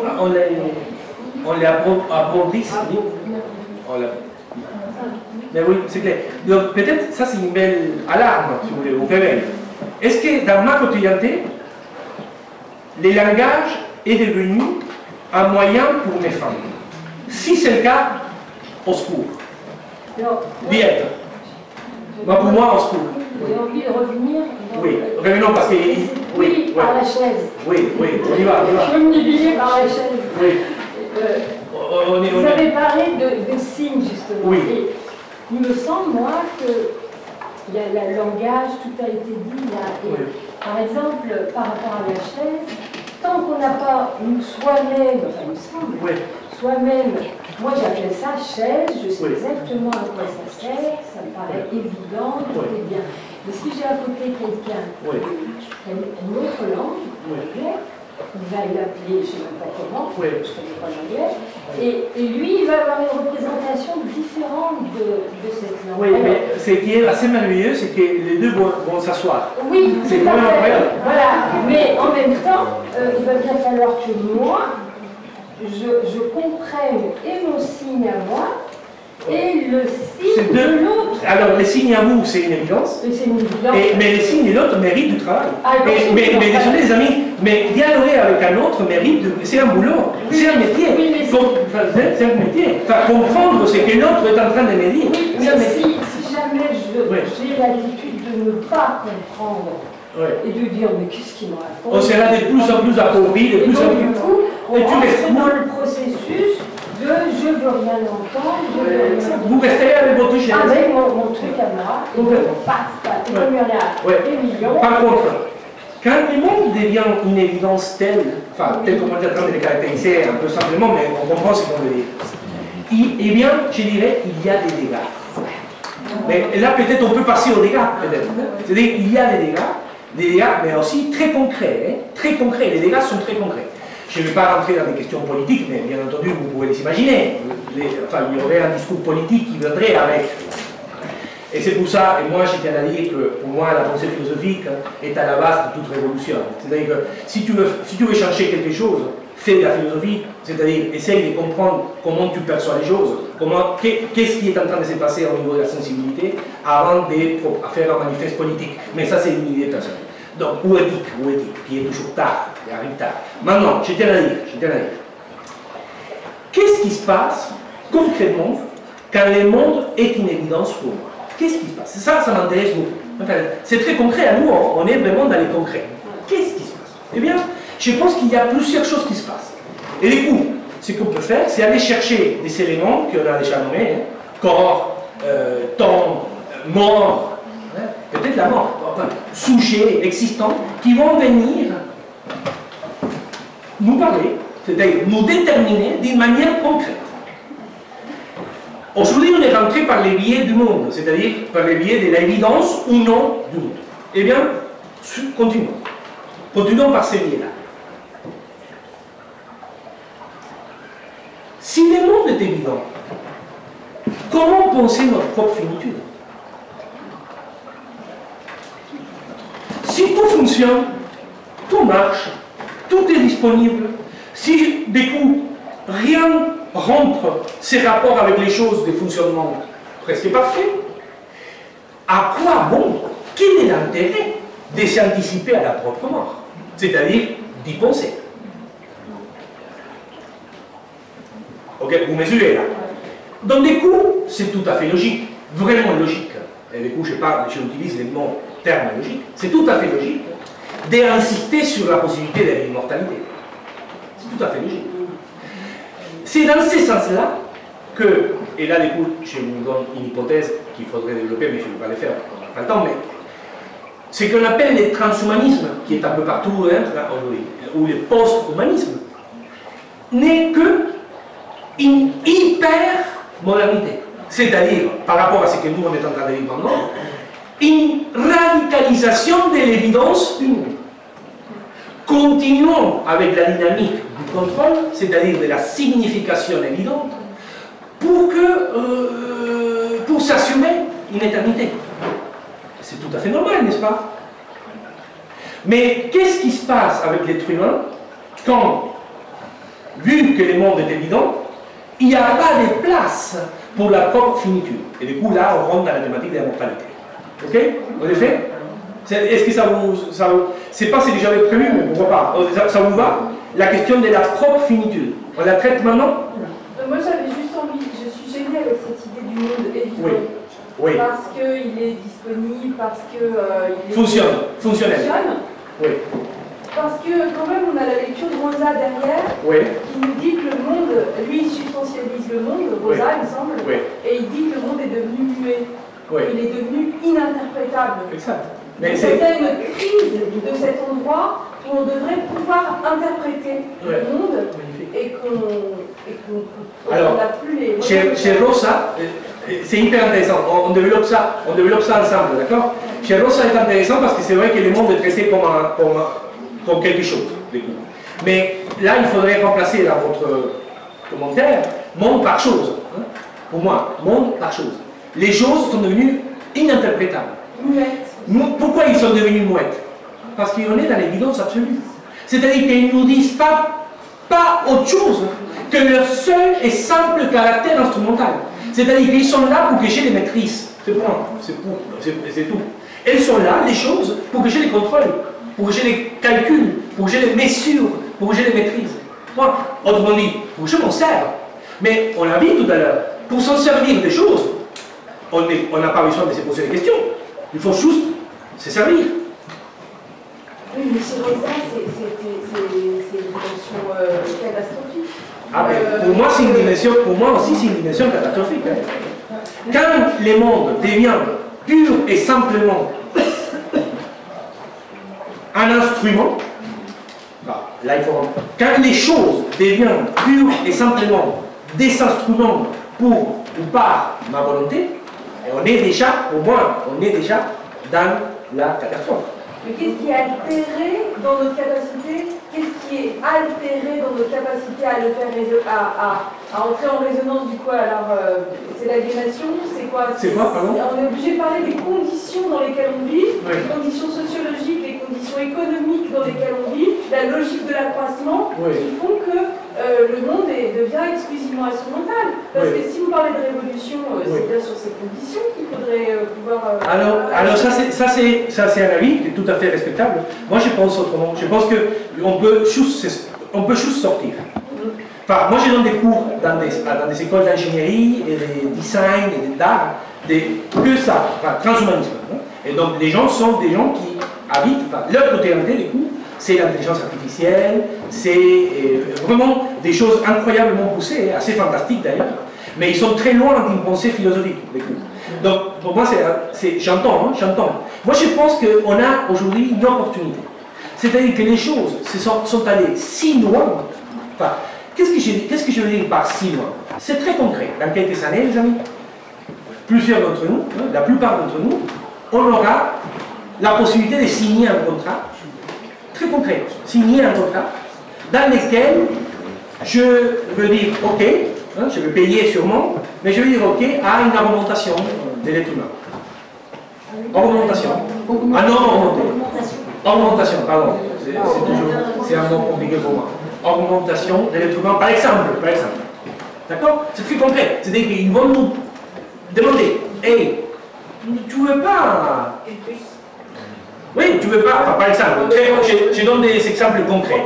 Est-ce que vous ne voulez pas que je vous insère un chip du chinois?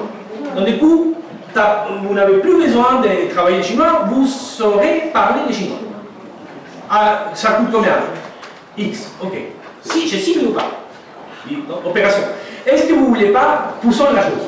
Calico. Vous avez entendu les Calico. California Life Corporation. Ça vous dit quelque chose? Oui, je pense que j'ai déjà parlé des Américains. Non, non. Peut-être pas. Alors, Google. Google, une des sociétés de Google, c'est Calico.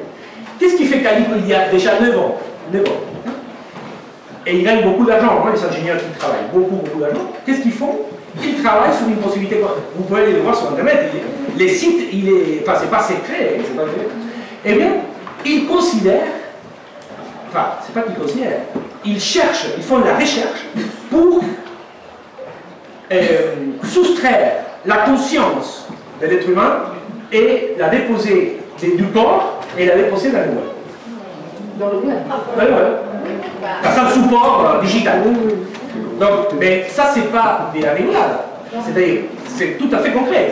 Il y a toute une entreprise avec des grands scientifiques qui sont très bien payés, qui font, ils ne sont pas aboutis encore, mais ils sont sûrs de le faire, ils se donnent encore 8 ans.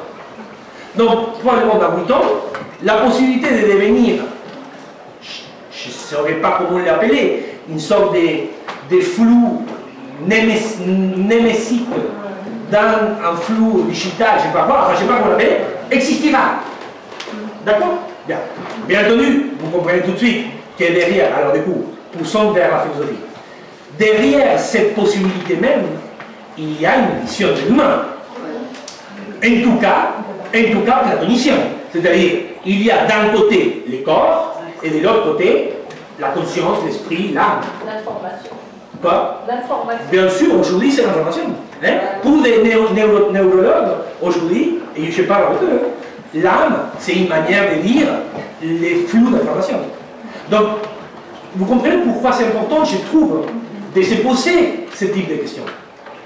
Alors, du coup, qu'est-ce qui... Ok, donc, vu que l'homme est d'un côté corps, d'un côté âme, et ça c'est quand même, ça a été soutenu au long de notre histoire. Hein. C'est Platon, c'est Aristote d'une manière différente, parce que pour lui il y a une sorte d'unité substantielle, mais il y a encore âme et corps. Oui.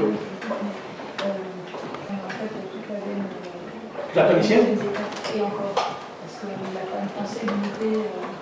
Ah, mais l'unique. Mais moi, je suis en train de me poser la question pourquoi on est passé de la tripartite aristotélicienne à la dualité. Alors, la dualité a été toujours là, et ce qu'on appelle la tripartite, c'est-à-dire l'union substantielle du corps, l'héliomorphisme aristotélicien, est une manière plus ou moins nuancée qui a été prise par une variante chrétienne, hein, parce que dans la chrétienté qui a quand même été là, très présente pendant des millénaires, eh bien, il y avait un courant plutôt platonicien et un courant plutôt aristotélicien. Mais dans les deux cas, on parle encore d'âme et de corps. Donc, ce que je tiens à dire, c'est que soutenir cette manière, cette anthropologie, cette manière de penser l'humain, a par conséquent, par exemple, la possibilité de qualité. Et c'est pour ça qu'il me semble intéressant voir si on peut penser l'humain autrement. Et donc, du coup, dans la veine des... Enfin, dans les courants de ce qu'on était en train de dire tout à l'heure, peut-être qu'un pas de plus, ça serait de penser l'humain en dehors de cette substance animale rationnelle. Animal, matière, corps, et rationnel, âme, esprit. D'accord? Comment le faire? Alors, comment penser l'humain? Quoi dire de l'humain en dehors de l'âme et le corps, ou de la conscience et le corps, ou de la psyché et les symptômes, ou de la soma, hein, ou en dehors de la matière et la forme, etc. Ou de la conscience et les corps, à nouveau l'esprit et le corps. Toutes les manières qu'on a eues pour dire la dualité, on peut parler autrement. Quoi dire?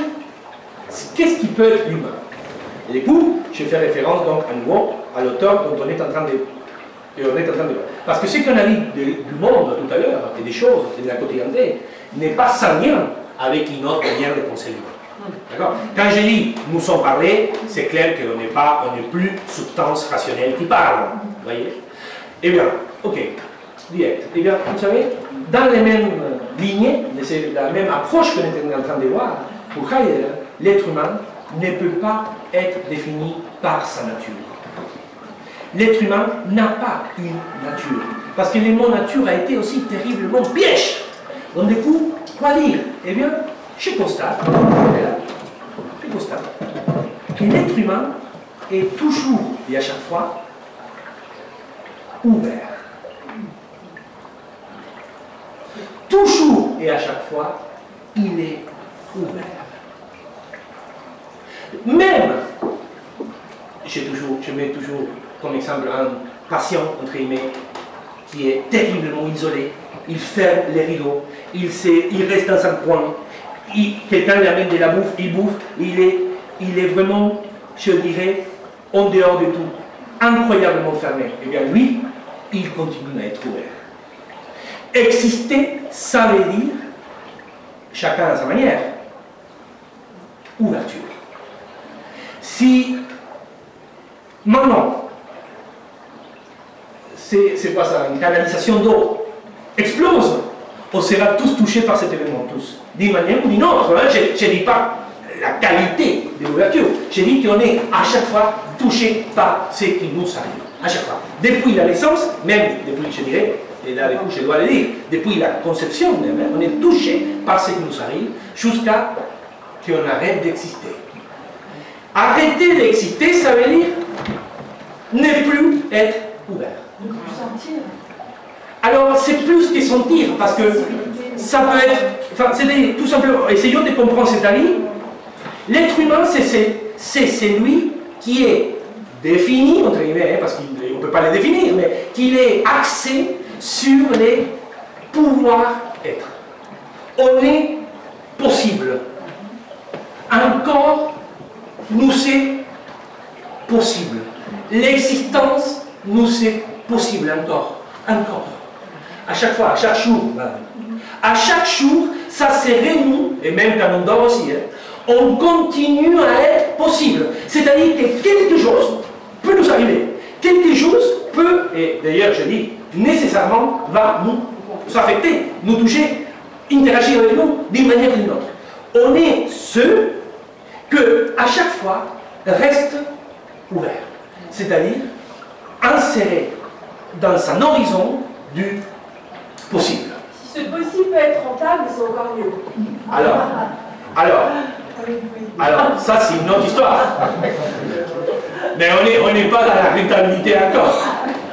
Mais vous voyez, là, donc du coup, la nature, donc attention, donc du coup, et on va finir, je ne sais pas quelle heure est-il. 11h30. 11h30 Ok. La nature de l'être humain ne peut pas faire appel à quelque chose qui a déjà eu lieu, comme c'était le cas à chaque fois depuis tous les philosophes que j'adore, que j'ai étudiés, ça fait 30 ans que j'étudie, eh bien à chaque fois ils définissent l'homme à partir de quelque chose qui a déjà eu lieu. Ils se réfèrent à un principe, à une catégorie, etc. Non. La nature, si on peut parler de nature, est ce qui n'est pas encore arrivé. Ce qui est spécifique de l'être humain, c'est ce qui ne lui est pas encore arrivé. Alors là, moi, à chaque fois, j'ai un petit peu comme ça le frisson, car vous voyez, c'est-à-dire exister pour cette manière de penser, hein, et je la combine avec les mondes dont on parlait, et mais ça suppose qu'à chaque fois, on est défini, dirigé, touché, affecté, proprement parlant, par ce qui n'a pas encore eu lieu. L'être humain, c'est celui qui doit encore être. C'est pas celui qui doit correspondre à ce qu'il est. Non, non. Ce qu'il est, ce qui n'est pas encore. Ce qui continue à être, c'est qu'on se réveille encore. Votre allusion, quand vous avez évoqué, c'est ça. Ça m'est toujours beaucoup parce que c'est effectivement ça. C'est-à-dire, à chaque fois, tout est à faire. À chaque fois, tout est à renouveler. Donc, ça c'est clair? Une autre manière de penser l'humain. L'âme rationnelle, animal rationnel, pardon, oublions, laisse tomber, c'est fini. Enfin, en tout cas, pour cette manière de penser. Après, vous faites ce que vous voulez, c'est fini. Enfin, c'est un piège, c'est un piège. Maintenant, pensons l'humain, l'autre, nos enfants, nous-mêmes, nos parents, ceux qui ne sont plus là, nos amis, les penseurs avec lesquels on dialogue, qui sont la plupart morts, eh bien, tous ces gens-là, eh bien, ils étaient des existants. C'est-à-dire, ceux qui existent, vous savez quoi? C'est qu'à chaque fois, devaient se projeter dans cette aventure incommensurable et ineffable. Donc, mais c'est ça la caractéristique spécifique de l'être humain. C'est que tout est à faire, tout est à donner, tout est à retrouver, tout est à découvrir à chaque fois.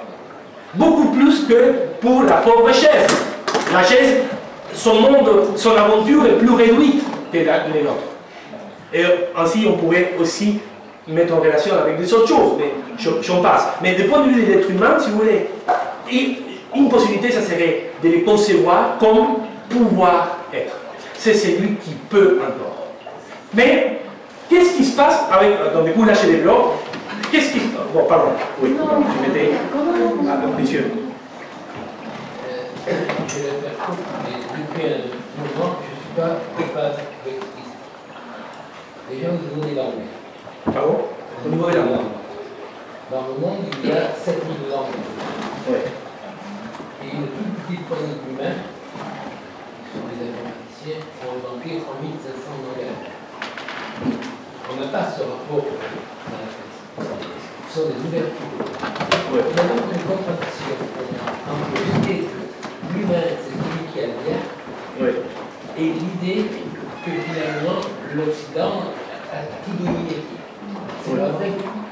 Et on est constamment, il n'y a pas d'identité culturelle. Les cultures sont toujours en train de pousser, de devenir, pareil humain. Et donc, nous sommes... Vous pensez que la civilisation occidentale n'a pas essayé de s'étendre? Non, ce que je dis, c'est que ça, c'est sa notoriété.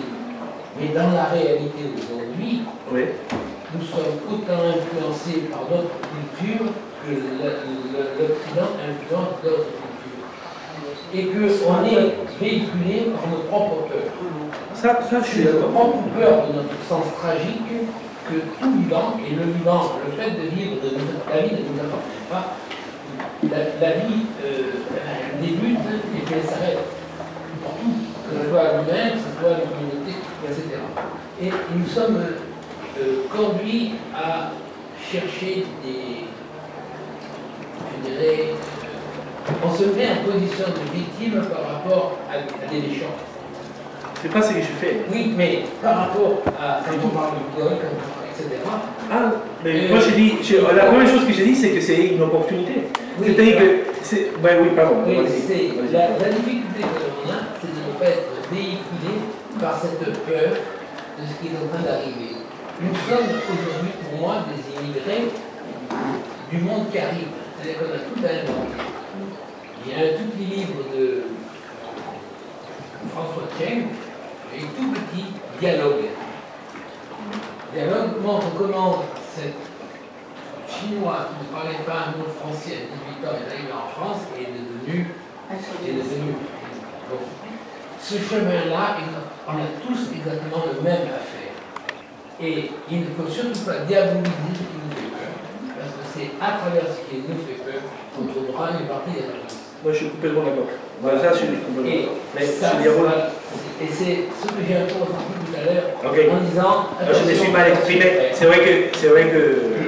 Attention. Oui. Enfin, moi, je suis complètement d'accord. La seule chose que je tiens à dire, et du coup, c'est ça ma fonction en tant que philosophe ici, c'est... ou quelqu'un qui pratique la philosophie, disons comme ça, c'est derrière la proposition de Google, comme de quoi il y a une pensée. Et cette pensée mérite d'être, à mon sens, mérite d'être travaillée. Et pourquoi? Parce qu'il y a des thématiques donc, très concrètes dans lesquelles je suis souvent, je participe. Et il y a des gens qui sont des penseurs modernes, philosophiquement parlant modernes, qui critiquent les transhumanismes. Qui les critiquent parce que pas éthique. Et moi, ce que je leur dis, c'est, désolé, mon vieux, Mais ce que tu critiques, ce que vous critiquez, en fait, c'est la radicalisation de vos paradigmes.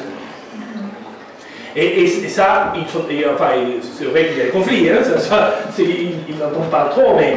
Et donc, mon travail, c'est essayer de lui montrer que quand lui, il défendait l'anthropologie, par exemple, disons pour être simple, substantialiste de l'humain comme animal rationnel, eh bien, là, vous avez des propositions concrètes de transhumanistes, que, des coups hyper radicales, mais qui supposent cette anthropologie qui est la vôtre. Donc, ça ne suffit pas que vous disiez maintenant, c'est pas éthique. Ça ne suffit pas. Pour moi, c'est que, ça c'est un avis personnel, ce qui vaut la peine, c'est maintenant de dire, hey, qu'est-ce qui est en train de se passer au niveau de la pensée? Là, quand on propose, ou on me propose, une vie éternelle, par exemple, qu'est-ce qui est en train de se passer? C'est à quel prix, du point de vue de la pensée, vous voyez, et de la sensibilité. C'est juste ça. Après, effectivement, je ne crois pas que ce soit une bonne idée de diaboliser quoi que ce soit. La diabolisation de l'autre nous sépare de ce qui mérite d'être pensé. Et du coup, je pense, et là du coup je le dis sérieusement, et je le dis dans des autres cadres un peu plus engagés, que le transhumanisme est une véritable opportunité pour nous. Je m'explique. Quelqu'un m'avait demandé, c'est quand qu'il y a eu lieu cette pensée que je commence à développer? Eh bien, dans les années 20, 30, du XXe siècle. Enfin, bon, alors, et du coup, quels sont les effets de cette pensée? On dirait que rien ne s'est passé. Eh bien, donc, je tiens à dire, la chose est devenue si ultime, c'est-à-dire concrètement si ultime, du point de vue écologique, du point de vue même de la thématique de la catastrophe, hein, qui est en tant que thématique, on la connaît tous, hein, quotidiennement. Les possibilités concrètes que je viens de vous dire, c'est-à-dire, est-ce que je peux tomber amoureux d'un robot, etc., etc. Le monde qui arrive est tellement radical du point de vue matériel que tout ce qui a été pensé au fin du 19e et 20e, disons dans des sphères académiques, pas d'intérêt, enfin, eh bien maintenant, et c'est ma lutte depuis 30 ans, se pose véritablement comme problème. C'est-à-dire, la problématique concrète est telle que tout ce dont on pense ça fait 30 ans, c'est-à-dire, qu'est-ce qui c'est l'humain? Pourquoi on les pense comme ça? Qu'est-ce que c'est les mondes? Pourquoi on les pense comme ça? Qu'est-ce que c'est les sujets? Pourquoi on insiste avec les sujets? Qu'est-ce que c'est la mort? Comment penser cette mort? Comment rentrer en rapport avec la finitude? Qu'est-ce que c'est la temporalité? Etc., etc., etc. Eh bien, maintenant, il faut que l'on parle. Parce que c'est la même réalité concrète, matérielle, quotidienne, qui fait appel à des questions de cet ordre. C'est sûrement trop tard, mais c'est pas grave. Jouons jusqu'à que la nuit arrive, mais jouons à ces niveaux-là. Vous voyez ce que je veux dire? Vous comprenez? On va l'aider avec Google, comme nous avons, nous citoyens, nous dans notre quotidienneté, c'est un rapport de Goliath, enfin un rapport de... Alors sans vouloir être victime, mais c'est un rapport de force complètement incommensurable. Enfin, inégal. Inégal. Alors, du point de vue politique et social, je dirais oui, mais la seule révolution est personnelle. La seule révolution est personnelle. Donc, c'est au niveau de la sensibilité qui se passe. Moi, je suis... Alors, disons les choses très concrètement, parce qu'on n'a pas pu parler de la mort, mais on va finir, on peut pas. Peut-être la prochaine fois, on parlera de la mort. Disons, on finit là, donc des coups. Disons comme ça. Et là, la peur est pour beaucoup. L'histoire du contrôle, qui est plus ou moins l'histoire d'Occident, est terriblement liée, on le sait, avec la peur de la limite ou de la mort ou de la finitude. Plus on a peur, plus on veut s'assurer d'un certain contrôle. C'est clair? Enfin, ça c'est clair, il ne faut pas qu'on insiste. Maintenant, la possibilité concrète d'assumer notre propre mortalité change notre manière d'exister. Change notre manière de percevoir, change notre manière de rencontrer l'autre et les autres. Donc du coup, je suis terriblement gratifié aujourd'hui, quand la catastrophe a eu déjà lieu, de voir jusqu'à quel point ce type de changement peut s'opérer. C'est-à-dire que quelqu'un peut devenir mortel. Et je vois simultanément comment celui-là, la choix s'en sert au centre de leur existence. C'est-à-dire que ce n'est pas du tout dit, donné, destiné, qu'on doit insister sur les calculs, la mesure, la immortalité. Ce n'est pas du tout dit.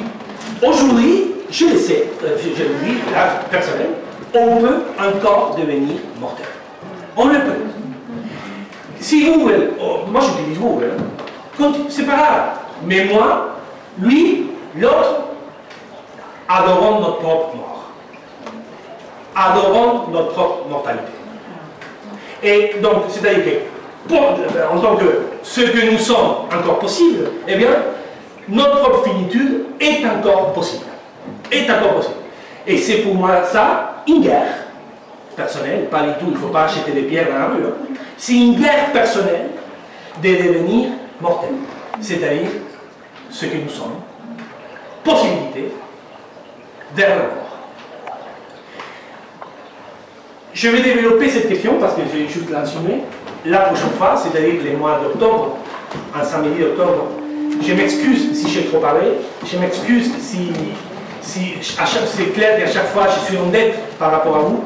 C'est difficile d'essayer de faire quelque chose de cohérent en même temps, d'être ouvert à tout ce que vous êtes hyper intéressant. Mais en tout cas, je vous remercie énormément pour votre disposition qui est terriblement bienveillante. Et je remercie à nouveau Elisabeth, la Chimère et la librairie Arton. Merci beaucoup. Merci.